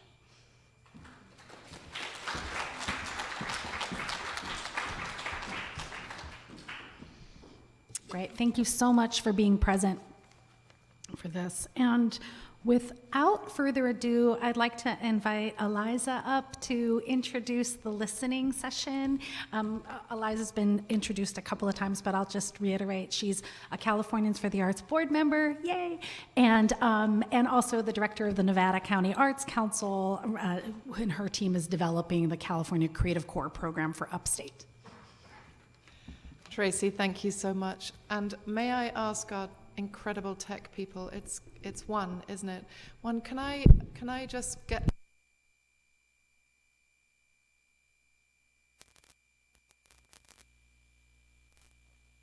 That is so funny. Okay, we're back. I'm going to behave myself. There we go. Yeah, I can use... Let's turn this on. It might have run out of battery or something. Let's have a look. How's that? Can you hear me? Yay! Okay, so normally, yes, that would be great. Let's pop that on to slideshow mode.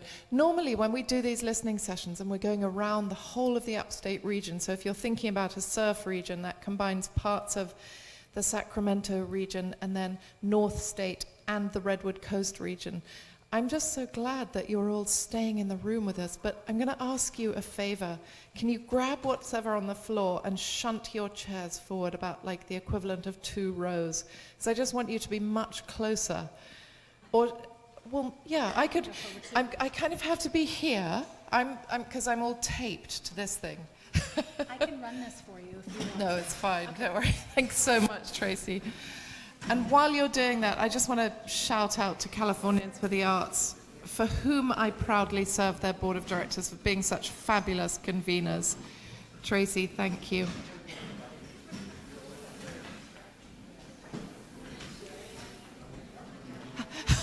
I'm creating chaos, aren't I? Come and get cozy. If there are any empty seats at the front, just come and sit on them. You guys at the back, move forward if you can. We still have a few empty seats at the front. Normally, these conversations are very intimate, so we want you to feel engaged and involved. So anyone who is trying to escape the building, flee the building, this is about money for artists. So stay with us, hang in there. Money for artists, money for arts organization and social service organizations who are employing artists or who have plans to. So, yes, my name's Eliza Tudor, Executive Director of Nevada County Arts Council. These are my colleagues, Gianna and Katrina. And Gianna and Katrina are accompanying me on our 19-county upstate listening tour. Katrina plays a very special role. We're going to be introducing a new tool for evaluating the relative health of communities across the upstate region. And so Katrina's role with us has been to sort of unpick some of that amazing data in a completely nerdy and fun way. So that's why her presence is so important. So it's kind of, yeah, there we go. Okay, so experiencers related to health are often determined by factors beyond the individual, such as environment, policy, or culture. And the arts have an accessible role to play in tackling community conditions. Do we agree with that? Yes, a resounding So, yes, it's that one, isn't it? They're sort of conflicting. So what is the California Creative Corps? It's an economic and workforce recovery program intended to... I think I should use this one. I think it's better, isn't it? You want me to use this one? Yeah, I will. Okay, I definitely will. Perfect, that's better, isn't it? It's more reliable. Intended to fuel positivity, regain public trust, and inspire health and safety across California's diverse populations. It's a new grant program for artists, we know that already. It opens in early spring 2023, and it's running through to late September 2024. And Nevada County Arts Council is among 14 other organizations across California administering close to $60 million in workforce development funds from the state, with a focus on creating awareness around water and energy conservation, climate mitigation, emergency preparedness, relief, and disaster response, civic engagement, social justice and community engagement, and public health awareness. And of course we've I can't move it around, can I? No, okay. Having a battle with. And of course we know it's inspired by the WPA. Does everyone know what the Works Progress Administration is? Yes, absolutely. So we have all heard of the amazing 4 strands under the WPA that put thousands of artists to work on the heels of the Great Depression and running through to the Second World War. And of course, we're 100 years on from that. So while we want to draw inspiration from some of the projects that, you know, continue to resonate today, we also need to bring all the scale and relativity of current times into play when we think about potential projects that we want you to write grants for. So this is, and you've seen this map before, this is the state according to the California Creative Corps. So when we applied to administer these funds for the upstate region, we were one of 9 regions. And of course, Northern California is by far the largest. We have 19 counties. We have the most unbelievably diverse geography. And there are many ways of looking at maps. We've looked at lots of maps today. So the one on the left is the surf regions. We're in the Redwood Coast region of that map now. And then there are the way of looking at our lands from the perspective of language and our First Peoples. And I love here turning to Katrina to talk about what happens when a drop of water falls in particular places in the northern part of California. Do you want to explain this map? Well, rather than doing a hydrology lesson, I'll just say that why it matters the most is communities as they work together. So often, instead of it being county delineated, it does make sense to work within your watershed because you have the common interest upstream to downstream. So knowing the way water flows, so that map's just showing the 3 hydrologic regions of the upstate. You're very familiar with the North Coast, goes out to the ocean. Everything where the yellow is flows out the Sacramento River and out through the Golden Gate, and the remaining goes out into the Great Basin. And so as we look at the 19 upstate communities, we're also understanding how they relate with each other in terms of water. And of course there's the map on the right which shows us how to get from county to county as we as we move through the upstate region, through roads and across mountains and rivers. So yes, 19 counties, 374 census tracts, 31% of California's total geography, but only 4.2% of its population. One begins to see how important it is to communicate through projects from a regional perspective. 3 primary watershed areas, participation averaging, from sea level to 95 inches a year. There's something on the screen right in front of my, and then, a very mixed economy.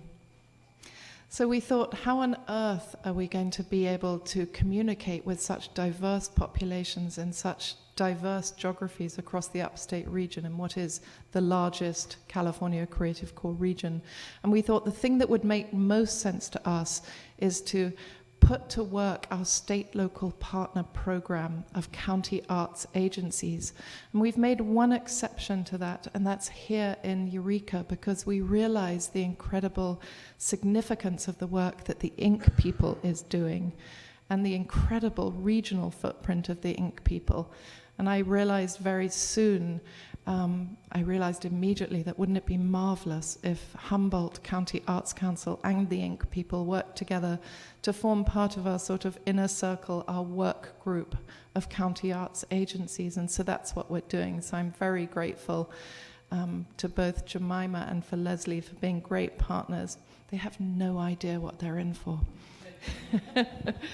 So state local partners are highly accountable agencies and very public agencies that are constantly working to improve the way that we serve our diverse populations across California. And with that network in mind, a project like this gives us an opportunity to do what we do better and to get to know you all better. So we're going to be introducing a new method of evaluating the relative health of communities across California, but particularly upstate California. And this is the tool that California Arts Council has given us, the state, to better understand how to fund projects serving the most vulnerable communities across our region. And I have to say a little bit of a disclaimer. When you see this map and when you hear these incredibly nerdy things that we're about to share with you about your community and what the state observes about your community using this data, use some scale and relativity, because your lived experiences are worth so much. They're going to be gold to this project, and this is why we're here. We want to listen to you. We want you to challenge us when you see some of this data. We want you to tell us what it is that this data isn't telling us about your communities and the potential that it holds. So let's look at Humboldt County. Would you like to speak to this very quickly in a nutshell? Yeah, in other areas, as we've come into each county, we try to just understand more of the specific elements of here. So this is a whole bunch of information, and just know these slides are everything here is going to be available to you, so you can go through it. But we understand both the physical features as well as this relationship of public and private lands, education, tribal lands, and then the next slide. Most slides we have done this all in one slide. I just want you to know with this next slide, your community resource groups. So just go ahead and see, we had to go and do our whole, is it going to the next? Not quite sure how to move to the next slide. But I might have clicked something. It took its own page, not only because of how many resource groups you have. Normally this takes a few lines as we've gone through the counties, but also how connected your arts groups are to the big array of groups. So just really huge kudos. Wow.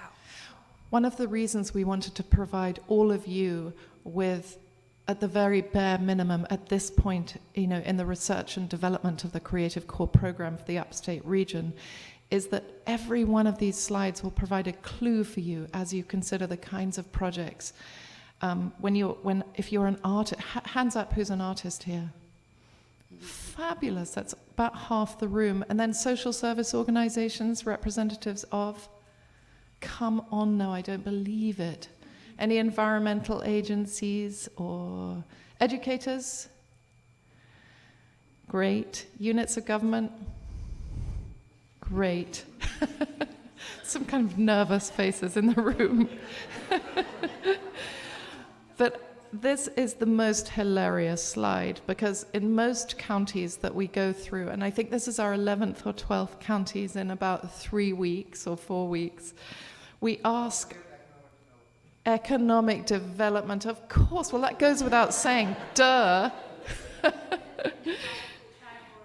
Absolutely, absolutely. So these are resources for artists, and we're also using them to challenge those who represent these resources to partner up and be considering who you want to fund, you know, in other words, artists, to create projects that are going to create change in your communities.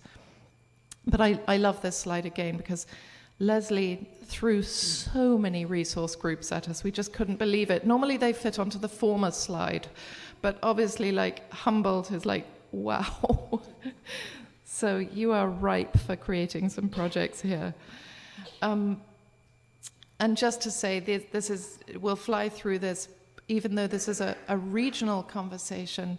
We were in Del Norte last night. We were in Mendocino 2 weeks ago. We've had incredible conversations with other Redwood Coast region communities, and we're going to be holding a specific Humboldt dedicated listening session on the 6th of December as well. So for those who couldn't stay that long.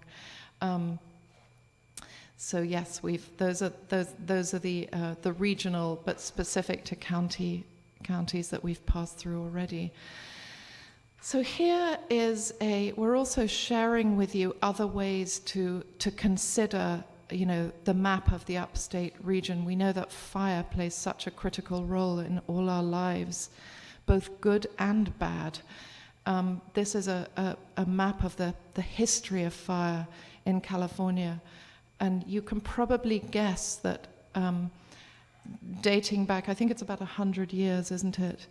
The smaller the green areas are those that date back much, much further, and the larger sort of pink and purple areas are the more recent fires. And of course that tells us that fire is becoming more and more devastating, more hard to control, and has a much, much larger footprint.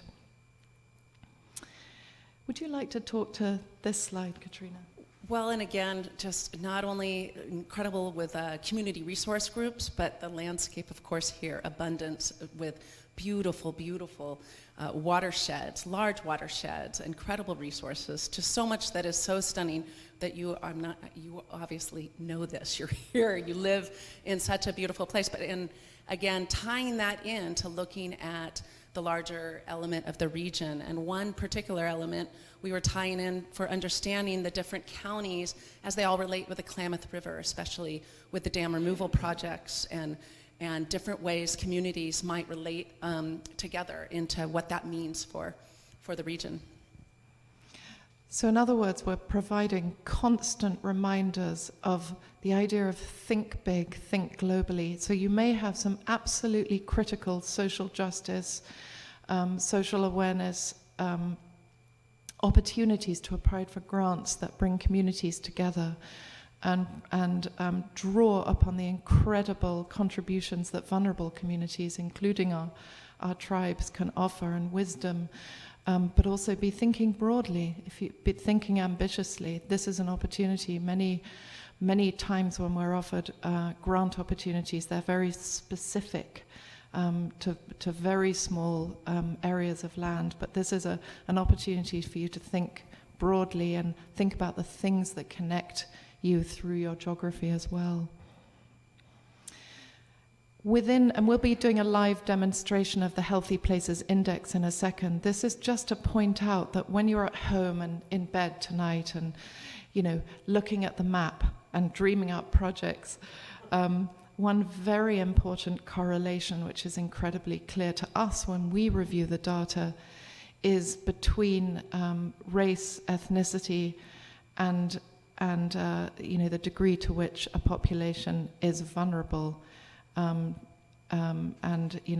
in terms of overall health, community health. So please, when you're thinking about writing a grant application, please take this into mind and draw upon this data from each one of the areas that we look at. So this is it. This is what it looks like when you go onto the healthyplacesindex.org. So if you look at this map on the screen on the right there, you can see two colors, 4 shades, and then you can see some what are called exclusion zones, and those are the stripy diagonal gray and white areas. And the exclusion zones are simply areas where there is such a low population that the state is saying, we don't quite dare draw conclusions. There isn't enough data for us to analyze. Now for you, this is where we say, you understand what's going on in the exclusion zones in your area. So you might know that there's a large population of indigenous peoples, or that there's something happening there, such as in Lassen County, for example, there's an enormous exclusion zone. It's because there is a density of dormitory-style living because of the federal prisons there.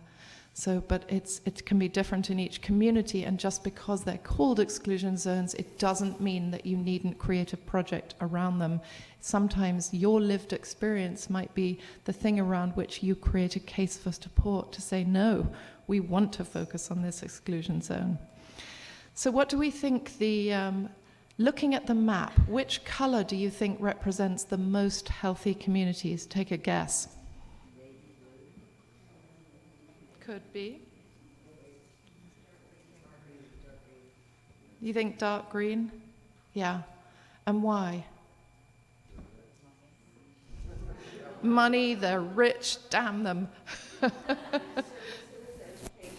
Yeah. So they're kind of based, the darker green areas tend to be based around urban centers, density of high population, so cities. The San Francisco Bay Area, they can sometimes be equated to, I happen to know that kind of green one that fades out as it goes towards the High Sierra is the I-80 corridor. Incredible retail density, and amazing hospital services. They're following that I-80, and so where you get transport routes, you also find resources and opportunities grouped together. So what does it tell you about upstate California, this map? It's pretty rural, and there are lots of opportunities for funding. California Arts Council would like us to focus on those dark blue areas, the dark blue areas representing those living within the lowest quartile of the Healthy Places Index. So when you're looking at this in your offices or at home, or when you meet and you're meeting as groups of artists together, or with social service organizations and arts organizations to dream up projects, focus on those dark blue areas to the best of your knowledge. And then use the relativity. If it's pale blue, there's something preventing it from being pale green or dark green. So look at those pale blue areas too. And here is, would you like to speak to why census tracts? So when you land on the Healthy Places Index, it immediately shows you upstate California from the perspective of census tracts. But why? And also you'll see how it's broken up within our region, how many are in each of those quartiles.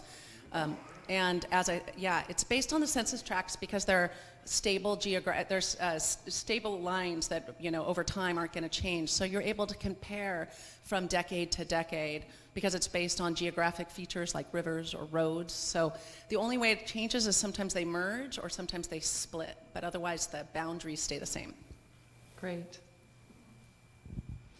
So this is like a glimpse of Humboldt, and it gives you the overall sort of Healthy Places Index score. And again, look at the dark blue bits of that sliding scale. So immediately you can see that housing is an issue. It has an overall Healthy Places Index score in the lowest quartile. So you want to be looking at that. And we're not going to delve in this. Normally we have about an hour and a half or 2 hours of some very earnest listening from us to you. So we want to move through this very quickly, but know that we're going to share this with you and you can dive into it in more detail. So very, very, very quickly, what did you see, Mrs. Nerd? Well, from Humboldt? So again, you're going to have this. You're going to see now 35.7 percentile is rather higher score than a lot of the areas we've seen. So Yahoo, I think it has something to do with that page of groups that we saw earlier. So keep that in mind. Big range in the per capita income. So this is a generalization in the county. So I just want you to be careful, because as soon as you average two extremes, that's not telling you as much as you will when you look at specific tracts. And we're going to show you that in a second. But overall as a county, very high scores in education, actually surprising scores which we haven't seen in the upstate area as much with employment, but quite lower scores in housing, particularly home ownership, housing habitability, and low-income renter severe housing cost burden. The other ones I have summarized there, as I said, but it varies by tracts, but let's, as we continue on. There's also we looked at the Native American population overall, but there's a maximum of 81.3% in tract 9400, which is out at the Hoopa Reservation. And then looking as well at the Latino Hispanic tracts too. So we'll go further into this. And again, the only reason we're providing you with this information is that we want to feed you clues. In a way, we're doing your work for you ahead of the game. As far as I know, we're the only California Creative Corps administering organization who is doing such an intensive listening tour. And it's because we have such a vast expanse of land to cover and unique populations. So great. And this is what so when you go onto the Healthy Places Index, which we're going to do now, you immediately just see a bunch of tracks. So it's difficult to see where your county lines are and where your regions are. So we just asked our designer to create an overlay that shows you that map. And you'll be receiving this so you can go back to it. Tracy, I think you better do this for me, just so I can find if I click on that, I'm guessing it'll just go through to the internet. I might have to get a different screen share going. Sure.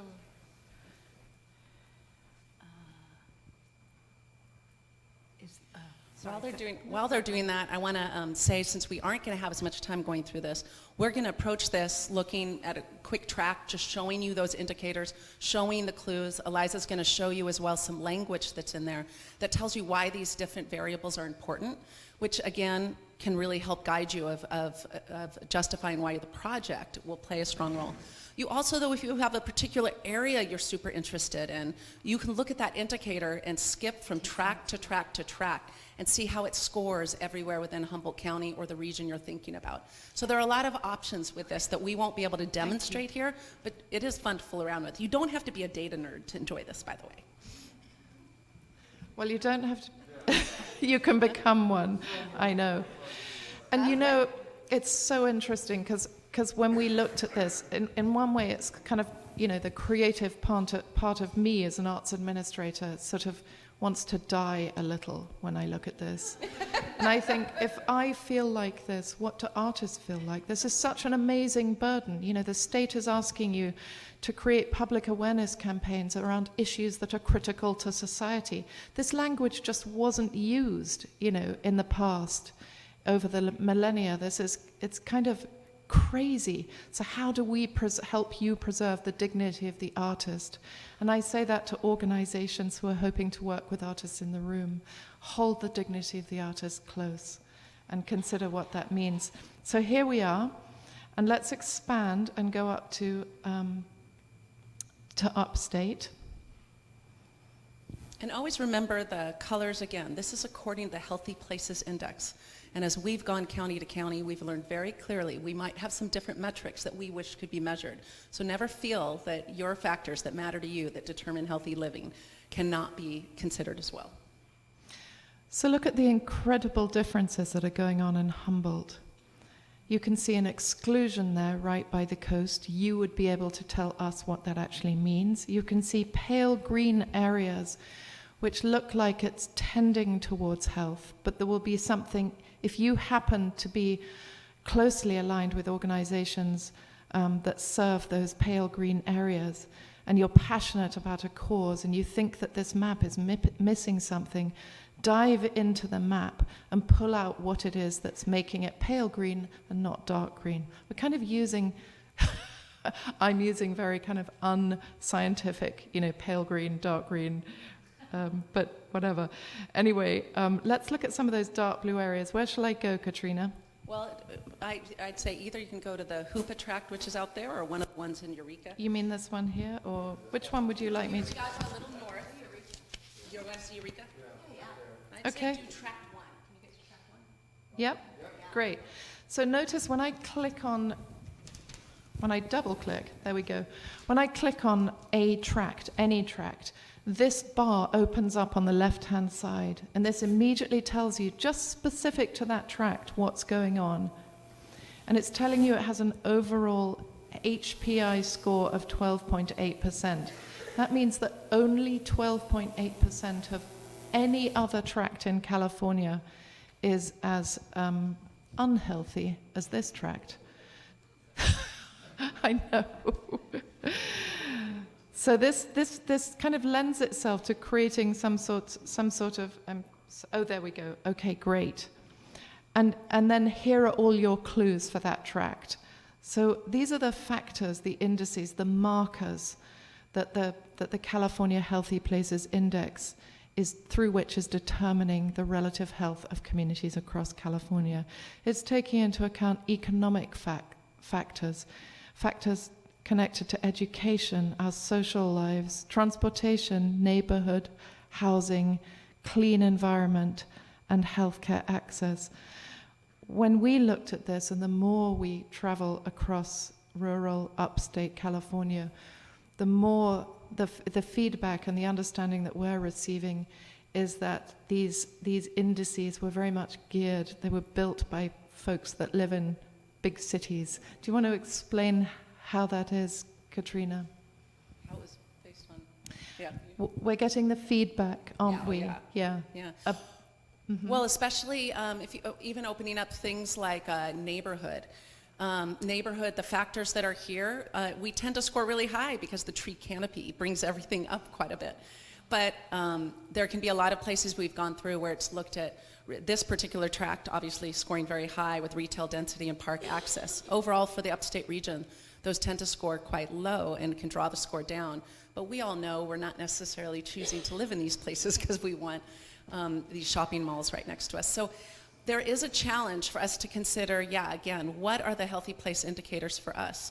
Because another thing about tree canopy, which we all know for any of us that are paying attention to climate change and fire, is tree canopy can have a lot of tree density, and with the small timbers growing very close together, and that can create more hazardous, large, hot fires. We can have smoke problems in a community. So I would like to see some indicators for rural California, right, rural areas like this. But for now, we're using this tool because, again, it still gives the information.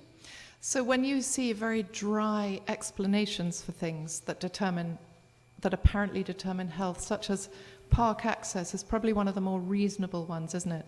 So this measures the degree to which an individual can walk half a mile in order to have public access to a park. When we think about parks, we think about communities coming together, we think about families, we think about a safe space. We've seen from our travels that just because you have access to a park doesn't mean that you feel safe using it. Sometimes it's where the homeless convene. What can be done? So all these things provide clues for you as you're thinking up projects together.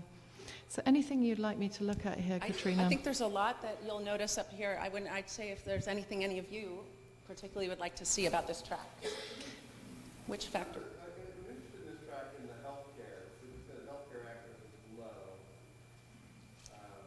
Which is surprising. Within walking distance for the hospital for a reason. So. What was it that you wanted to see? Was it healthcare? I'm interested in how the healthcare access was judged. So it's access to health insurance. So at the moment, you can see that folks who live in this particular tract have, only 13% have health insurance. Oh, it's Why? actually 13 percentile. So 13 percentile, sorry. 80%. Yeah. So why is that? And what can we do as artists, as a creative community, to help shine a light on the ways in which these communities can have better access to healthcare? So all these things provide, and if we go into this a little further, you can click on that little arrow, and it again gives you clues for how to sort of write your grant application. It will do if it opens up. Slowly. So each time you go deeper, it'll give you the reason for this indice. So it says everyone should have access to medical care when they need it and to keep their bodies healthy with regular checkups. Research indicates that health insurance dramatically improves health outcomes by allowing people to access necessary care. I mean, that one's pretty obvious, isn't it? But it's very urban. I mean, you could have great health insurance and no health care within 200 miles. right. Which is more of a rural. Exactly. So this is why we ask you to use scale and relativity, and you know your communities better than we do. So do you want me, because we are running a little over, how long do we have, Tracy? I think it's probably more important than your ideas. I think so too. So how about, now that we've shown you, and then if you could help go back to my presentation, Tracy, that would be super. Now that you know how to access the Healthy Places Index, use it as one tool. Have fun with it. I'm actually going to pull. Could you remind me of your name? I met you earlier. Gabrielle is here from the Ink people, and I was so excited when I came in because Gabrielle actually admitted to enjoying the Healthy Places Index. Gabrielle, can you please just come here and, or if you could pass the mic. I want to hear from Gabrielle about why she's excited about the Healthy Places Index. Stand there when you speak, just so we get you. Thanks, Gabrielle. Thank you so much, Eliza, for this great question. The Healthy Places Index, if you like information, it's really delightful. You can, as we've been hearing, zoom in. You can get incredibly granular. You can get down to practically a street-by-street level if you choose to do that. And it's just it's a delightful repository of valuable data, of potential insights, conversation starters. Really, the sky's the limit. I mean, I've used it a little bit when it comes to grant writing and applying for a couple of grants on the part of the Ink people, but I think that the potential applications are extensive, and I feel like I've barely scratched the surface. So I'm getting ready to learn more and looking forward to that opportunity. Thank you. So I will hereby issue a challenge to Gabrielle from the Ink people to provide, perhaps later, like as we get closer to the time when we open up the grant opportunity, Ink people are obviously perfectly placed to be giving a little bit of more of a deeper dive in terms of helping you as a community better understand how to use that data and give it heart and make it emotional with all that you know about your own communities. Can I assist with timing? Yes. Initially, we were going to leave an extra 15 minutes for networking after, but we do have that plan at Humboldt Bay Provisions. So if folks are willing to give another additional 15 minutes, we could go to 3:45 so that you get to engage more folks. Is that okay with everyone? And then we'll go to our closing. Great. Perfect. Okay, so we've created a website called upstatecreativecorps.org, and Jemima Leslie very kindly made a little flyer that it was on, I think, your seats, and it gives you the the URL for that. There's a little spelling mistake in it, but I think you'll figure it out. It's upstatecreativecorps.org, and that website will be populated and more refined as the days and weeks go past, so keep referring back to it. We've also created a Facebook page, Upstate California Creative Corps, and each time we visit a place, we put up some pictures and tag people furiously, and we'll be doing that with you, with Humboldt today, afterwards. So we've been taking pictures all the time. Now here's where we turn it over to you. What are the factors that might determine how much a county or region will be apportioned? So if you were to divide 3.4 million, which is the amount we have for the entire upstate region, between 19 counties, it will kind of work out at about 170 or 180 per county. So we could do that. We could just say, here you go. But how about being more creative? How about taking into account county population, county geographic size, county tribal and ethnic considerations, and cultural considerations more broadly? How about the overall proposal strength? That is most certainly going to be one of the most important things that we look at. And the likely longevity or sustainability of your projects beyond the grant activity period. So you will be creating distinct projects that look and feel great and can potentially become case studies for your community or other communities within California to replicate, to create change and meaning within their own communities. So be thinking about those things, and how easily they might become the gold standard of projects. You will know projects that have started off with a small amount of money, but they've somehow so caught on in their communities that the community has been unable to let go of them and somehow have been able to leverage funds, wherever those funds come from, beyond the scope of the grant. We're kind of looking for ideas like that, like let's get innovative, and you know what that innovation looks like. And then, of course, you know, the options for cross-county collaboration and mentoring. And just to go back to the idea of what that California Creative Corps regional map looked like, there are 9 regions, and you're going to be applying for monies from us as the administering organization for the upstate region. But you can also be applying for, there are 3 or 4 statewide, 3 or 4 organizations within California who've been given a little bit of money to hand out to projects that are that have a sort of statewide footprint. So be considering that. So if anyone's really ambitious in the room, be looking at that, and we'll send you information on that too. So yeah, these are a lot of, this is why we're doing the listening tour. So I mean, as we've been talking, who kind of gets a sense of regional versus local? Any thoughts on that? You look like you had your hand up almost. Yeah, Tracy. Yes, please.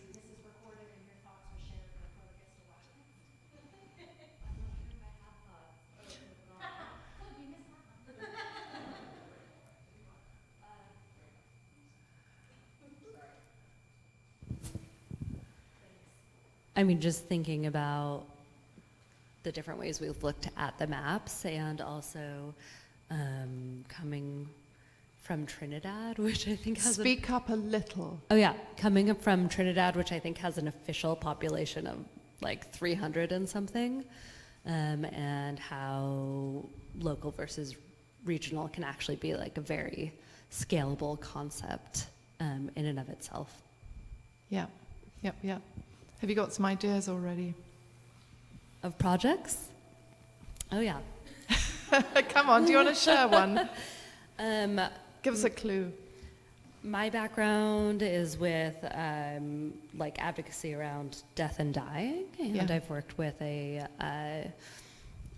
conservation cemetery actually in Florida, and so conversations about but like body disposition processes that are hyper local, because that's something that when I talk about it, people ask about a lot.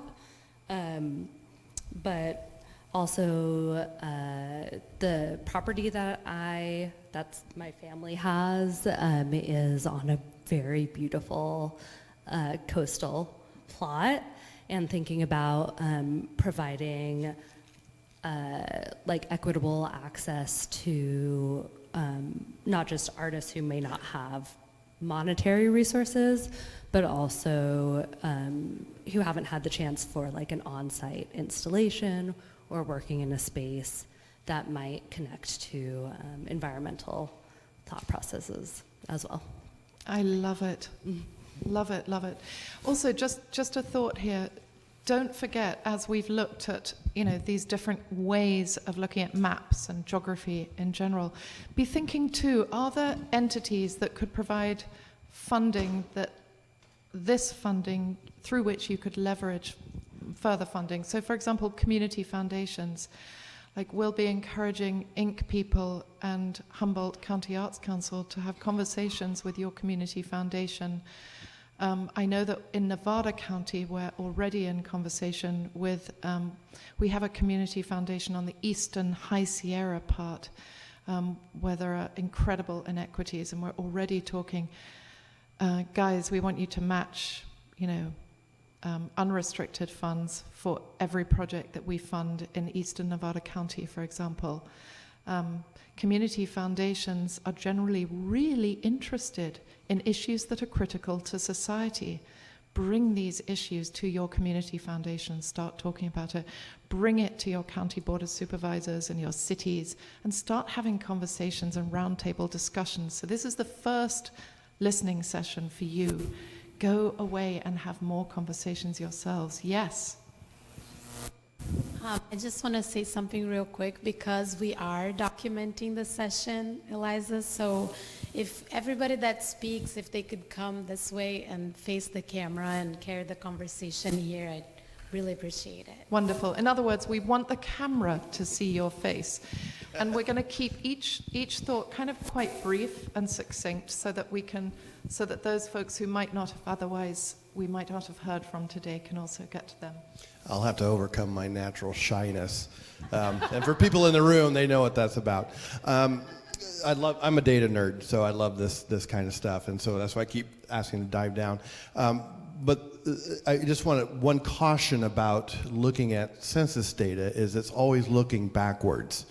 And so let's not judge this community by what it was or where it's been, but where it's going. And in particular, I worry about moving forward, we're going to see tremendous amounts of investment in the Humboldt Bay region with the expansion of Cal Poly and the wind energy and Nordic and all these other things. And so we are at a point where we're going to see a lot of that coming in, and those immediately around the Humboldt Bay region are going to do well. What I'm concerned about, and we're already seeing, is massive disinvestment coming from our gateway communities. Grew up an hour south from here, so the Avenue of the Giants is big on mine. And so I think that while this is helpful, we really need to try to look forward at where things are going to be happening in the next 10, 20, 30 years, and focus our investments on that. So these are great. It's a good basis to use it as a... No, I love that. Thank you very much, Greg. That's perfect. And of course, we're looking at 2020 census data. It's already out of date. We drove through Greenville on our way up from Plumas through Lassen to Modoc 2 weeks ago.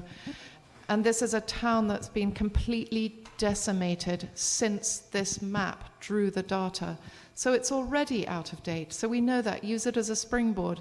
We were incredibly touched when we were in Greenville, because amidst the decimation, we saw an entirely new way that a group of community members, including artists, were working together to create a new hub, a new civic center, and dreaming it up from the bottom. Totally community-driven. It was heart-rending and beautiful and positive all at once.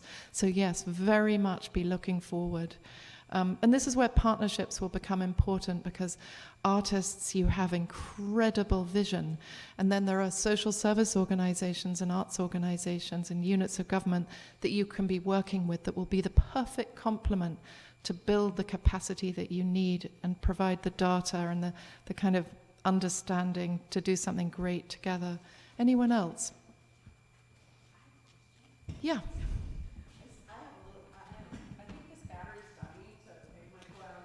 We need to bring that battery. It's okay. I just have a question about what you meant by distinctive projects. Will this funding fund projects that have been in the works for years and years, or are you looking for projects that are new to be developed?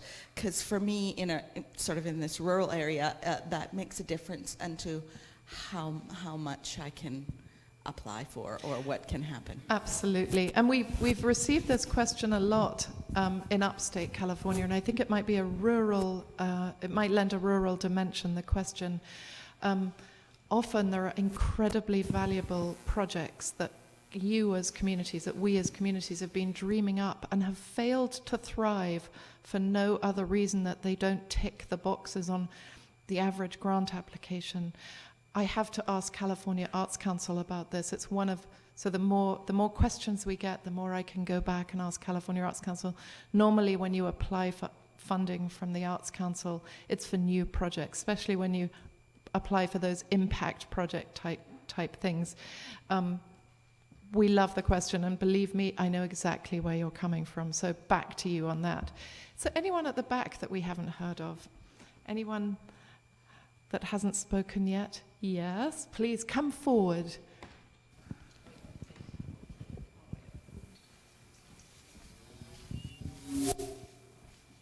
Hi. Hello. Hello. My name's Andrea Stuckey, and I work with several community organizations. I'm the director of Youth Art Will Succeed, which is all about uplifting youth and young adult Black voices and through art and healing racial trauma in that way. And then also with arts representation and culture, which is about getting diverse murals up here in the rural schools. And I mean, just based off of the data and looking around this room, there's a humongous weight on my shoulders, and as well as a lot of other minority groups here in Humboldt County, just because of the lack of representation. And there's also been a huge escalation in local hate crimes as well. So it makes the work that much more daunting.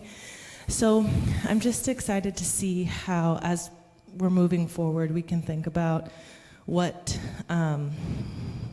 marginalized groups who are struggling and facing some of these disparities, trying to kind of be in spaces like this, how we could be supported. Obviously, Leslie invited me here. She's with the Ink People, and one of my projects I work with is with the Ink People. And essentially, we need help, as much help as we can get. Sharing power is somewhat of an afterthought because it's not inherent to many of our existences, even with some of the privileges I have. So I just want to encourage people to continue to connect with and reach out to empowering projects that are uplifting marginalized groups. And I guess I would like to see more diverse youth voices in decision making. So let's just say ARC wants to further our program. We're going to probably be getting a lot more youth voice and involvement on how they would like to spend funding to bolster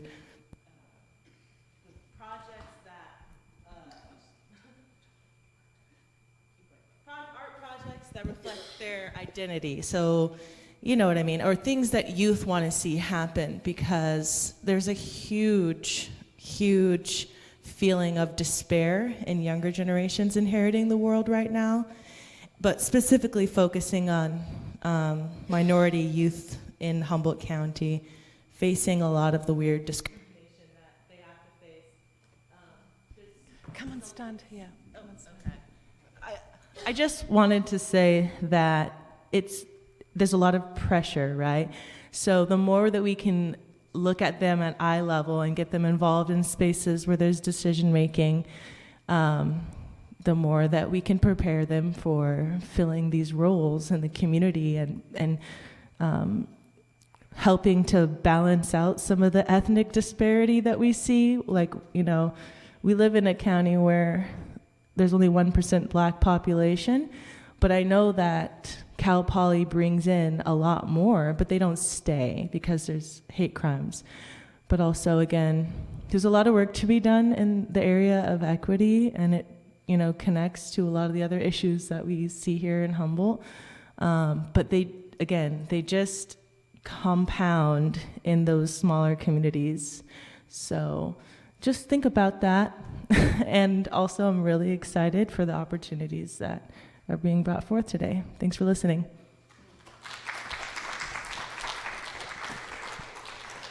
Andrea, thank you so much, Andrea. And I want to deliciously challenge you to perhaps convene, and I'm sure that Jemima would be really happy to host a conversation literally about that.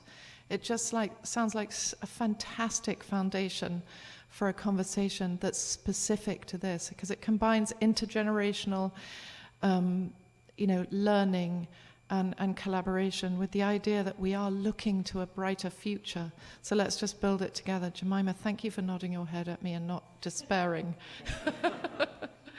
And I'm sure that the Inc. people would also provide the most a brilliant forum for meeting. So, Andrea, you were literally hereby challenged.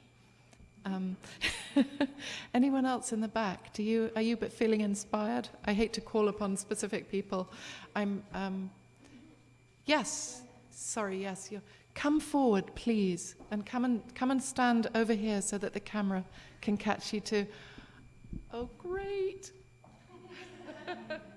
Hello again. It's a very brief question. I wonder if there is any mechanism to support undocumented population, especially thinking that California is a sanctuary state, Humboldt County is a sanctuary county, so why not to start creating these spaces for supporting arts for undocumented people? Wondering about that, if it exists, or if not, can we please create it? Thank you.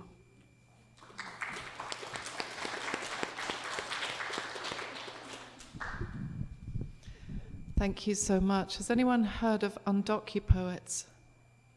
It's this fabulous sort of network of undocumented poets, and I first learned about it through a poet called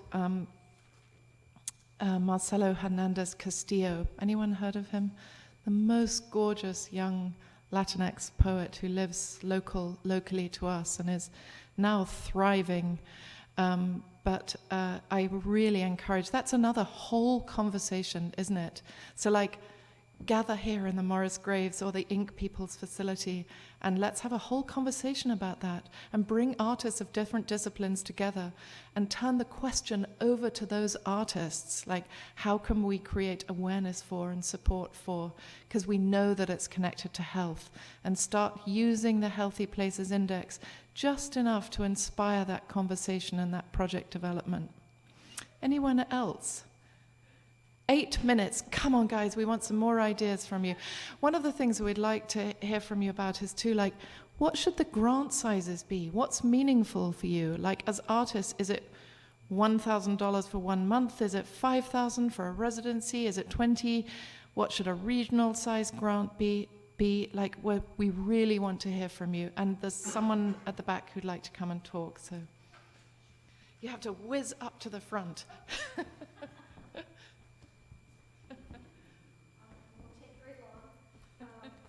Thank you.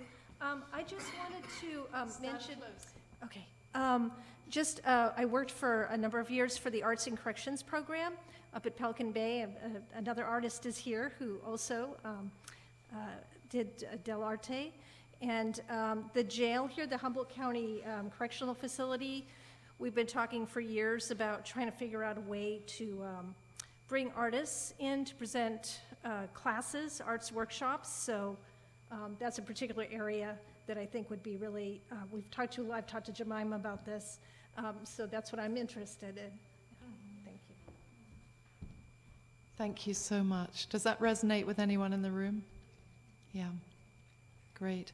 And bear in mind, this is only one grant program. Tracy mentioned Create California, because there's so much interest in arts advocacy for education right now, and of course it's a very exciting time for education because of Prop 28 having passed, which is just amazing. I mean, it's historical. So remember to use Create California as a resource for both learning how to advocate for education and also knowing where the funding is coming from and how you can mobilize for it. So I love the idea. I'm hearing consistently that intergenerational learning within the California Creative Core is really important. And so how can you consider that when you develop your projects? Anyone else? Yes, please, come on up. I was thinking about this when Greg brought up the fact that our future is going to look really, really different because of the various factors. So I think in some ways the arts has not been able to interconnect with Cal Poly Humboldt or the other entities that are going to come in and really impact our housing, our wages, our arts. And so maybe one of the things that we need is how to bring the arts people together with those entities that are coming in so that we are sure that we have a voice and an impact on the decisions that they're making. So I don't know if Greg has any more to add to that, but that would be good. Yeah, but I think that's something that everybody here needs to think about. It's like, okay, how can we involve these entities that are coming in that are going to change our lives? So, thank you. So affecting policy change, which I know Californians for the Arts, this is a critical component where we're always looking for examples of where we've managed to turn the dial. Over the last 3 years, Nevada County Arts Council has built a program called Forest Fire, because 70% of our community is state and national forests. The way forests are managed is absolutely critical to clean air and water, and the water that much of Southern California benefits from. So we created a project with 20 California-based artists to chart the 13,000-year history, to tell the story of our forests and their management. It was an incredibly visceral experience with education around it. And it has caught the attention of policymakers. It is making a difference. Know that you can make a difference. And that's where there's cross-pollination. I love the idea of working with universities. We worked with UNR. We worked with UC Berkeley through its research stations. So these are all ideas to take into account, bearing in mind the incredibly diverse geography of Humboldt as well. So I think we're kind of were you going to say something, Leslie? Come on up. I mean, yeah. One of the things I was just thinking about listening to everyone is that it would be cool if, as you're forming this, I don't know what's possible. It's probably between you and the CAC too, but something to fund leaders. I mean, I think about like Andrea. I think about like, oh wow, like how can we give more power, and that's like funding to people who are creating programs and bringing them forward, because I ask Andrea all the time to come to meetings and speak, and I know that that's time that she can't be out doing other things in the community, and so just to recognize that that's something that I think we need to do, and especially when we think about the Healthy Places Index and that there's people and communities that are more impacted, that I think is a value in our community that I feel like we want to kind of stand up for and say like, yeah, we want to prioritize leadership emerging and developing, in our more impacted, less, more underserved communities. Thank you so much. So we're going to be meeting again with all of you at Humboldt, and Stephanie, do please feel free to attend that one too, on the 6th of December at 9 a.m. And we'll be sending you a Zoom link. All of those are in the room if you want to come to that. Tracy. I just had a comment to share in relation to the Creative Core program. One of the things, the California Arts Council has the Arts and Community Partnerships Grant. I can't remember what it's called. Anyway, one of the things that we're kind of missing in California ecosystem, this cross-sector work, is how to bridge sectors. How do we have different languages for what we value. How as artists, the knowledge production that we generate, how do we translate it in these other languages? And so as you're embarking on these projects, there are some other resources, a Springboard for the Arts. They're based in Minneapolis. They have great toolkits on cross-sector partnering. Americans for the Arts has a whole social impact kind of wheel that is great source for language and case making and creating shared goals across sectors, those kind of things. So that's something that we're going to be listening for as well, Californians for the Arts, because this is definitely a key piece of infrastructure. If we want to diversify where we get funded from, we have to support other sectors working with us and us working with them. So thank you. Thanks, Tracy. Yes, it's a resounding thing that we're hearing is many artists, especially ambitious artists, are thinking, oh my goodness, I'm going to need to partner. Yes, partner, because we're putting our heads together and building on each other's expertise and capacity. So be thinking, who can I start talking with now? I think we're at the end, aren't we? Is there anyone else who hasn't spoken yet? Anyone else who hasn't spoken that might have a question or a thought? Can you just throw out an idea for me? What would be a high-impact grant? What is a regional grant? What is the size of it? What do you need to create a mural or a guidebook? Or what do you need to create to create your own Healthy Places map of Humboldt? In Mendocino, that's what they decided to do, by the way. It's just like, don't tell us what our community looks like, we'll tell you. Any idea of, talking money, like what size grants make sense to you, artists?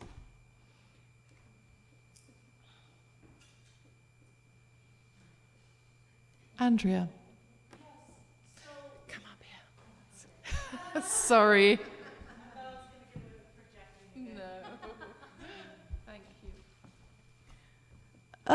So as far as what I envision, because when I envision having money, I envision having enough money to share because I love giving money away. And I would like to be able to give youth interns, artists who are working with my organization, an internship that ends with them leaving with $10,000 each so that they can have enough funding to choose a direction and not just have enough funding for maybe one project, as a chunk of money to invest in their own business and sort of get off the ground. And that's kind of on the low end even. That's just like for an individual. Because one project is great, $1,000 is great. I could probably whip out a mural or something smaller scale. But what if I had $10,000 as an individual, to create an art series that could then get recognized outside of the region? So, because basically funding that makes it so there's a next step available and nothing less. That's on an individual scale. So an organizational scale, there is a lot of leadership development needed on my end of things. So thinking of it from what would make the projects I have in mind viable and sustainable, I would definitely, but you see, I'm a really large thinker. I don't think small. But let's just say I had all of the student clubs that work with ARC as interns, making art and putting up murals in the schools, and they all get $10,000 before they graduate. We're getting up there in numbers then, aren't we? We're in the millions already, because then these artists are going from our program into the colleges with this knowledge about how to represent themselves and show up in different spaces, and to know what it's like to feel invested in and have money to continue in the arts as well. So hopefully that answers your question. So what happens next? After we've finished our listening sessions, and I think we're on County 13 of 19 at the moment, we will get together with the Inc. people and with every state local partner, County Arts Agency, for a brainstorm of our own with everything that we have learnt from our listening tour. And in the meantime, I'm going to be encouraging Jemima and Leslie to continue the conversation enough that when we have that meeting in less than a month from now, you'll have some really solid ideas for what's going to work in your communities and your regions. And then we will use those ideas to form grant guidelines, which we will open up to you in February or March. We have to wait for our marching orders from California Arts Council. In the meantime, I'll be going back to California Arts Council to ask some of those questions about monies for new projects versus monies for amazing projects that have yet to thrive but which the community really wants, et cetera, et cetera. So keep thinking, and just like I say to you, mobilize, mobilize, mobilize. Talk to each other. Don't just wait to hear from us, because you will be hearing from us. We're going to provide you with both an English and a Spanish translation of this PowerPoint, and sending you a link to our website as it develops. Each county will have its own companion page, so everybody can go to their own county and draw from the resources and links to the Healthy Places Index. So more to come from us, but please go forth and propagate and start thinking, and then be in touch with Jemima and with Leslie about how you can do it at a local level as well, and get the technical assistance that you need. Do you want to share the slide for contacts? Good thinking. And here we go. We sort of crazily created a Facebook page, as I mentioned before. That's the link. Instagram is to come. And there's the link to Healthy Places Index and to Humboldt Arts Council and to the Inc. people. And then we have an email address that comes through to us too. So just again, local resources, your County Arts Council, Humboldt Arts Council, and the Inc. people will both be providing, and when we'll work out between them, things like grant writing, support, workshops, and technical assistance along the lines of professional development along the way. So that will be to come. Thank you so much for coming. You're going to be great. Just start creating projects.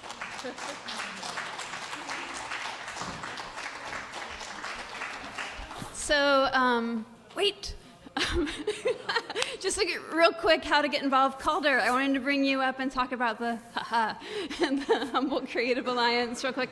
And just, if you turn to the back of your program, there's some information about how to get involved. I'll be very quick because I can see all the students packing up their backpacks to leave at the end of the class. So, the Humboldt Creative Alliance is, as Leslie said before, an ad hoc group. We have no organization, we have no leadership, we have no hierarchy. We're just a bunch of artists who just get together on a regular basis because we really, really care about arts advocacy in our community and in the state. And it's a great way to stay connected with everything happening at the state level, but also everything that's happening locally as well, and the state and it's up in the region. Leslie is a part of a lot of those meetings. Jackie over there. Oh, Fran, you're back there. That's why I say hi, Fran. The one who passed off the responsibility for sending all the emails. So thank you for that. Brenda. Yes, and Brenda. Yes, and Brenda, and Andrea. And also, I just would like to give a huge shout out right now to Libby, who was the person who invited me to the group in the first place back in 2016, before it was even the Humboldt Creative Alliance. We regularly get together on the 2nd and 4th Tuesdays of every month at noon via Zoom, just to discuss all of our most, our ongoing projects and our work. We're also doing something that Libby has been poking us about for a while, and very important to get back into the work of actually socializing as well too, because all work and no play makes for some very, very stressed out artists. And those are going to be happening on the first Tuesdays of every month. And yeah, you can get onto the mailing list and you'll get all the information about all of that. So yeah, thank you all for being here. Thanks, Calder. Yeah. And then I just want to thank Jemima and Tracy for being here. Please do come to wherever we're going next, Humboldt Bay Provisions, if you want to chat. And I also want to thank the food was provided by Alder Grove's culinary training program. So it's a school, and that's a collaboration with teenagers made your food today, and Jefferson Community Center, and then of course thanks to Access Humboldt for being such an amazing community partner. And thank you again to everyone for being here today, and to Tracy and to Eliza, as well as you, Leslie. It's been a pleasure, and I'm here all the time. I'm a resource. Get in touch. Email me. Give me a call. I would love to hear from all of you as we start generating ideas here in Humboldt and take them even further. So thank you. Just a final thank you from Californians for the Arts. The food that the teens prepared for us, that spread, is the metaphor for how nourishing it was to be with all of you and hear your thoughts and all of that. So just deep gratitude from all of us at Californians for the Arts. Thank you.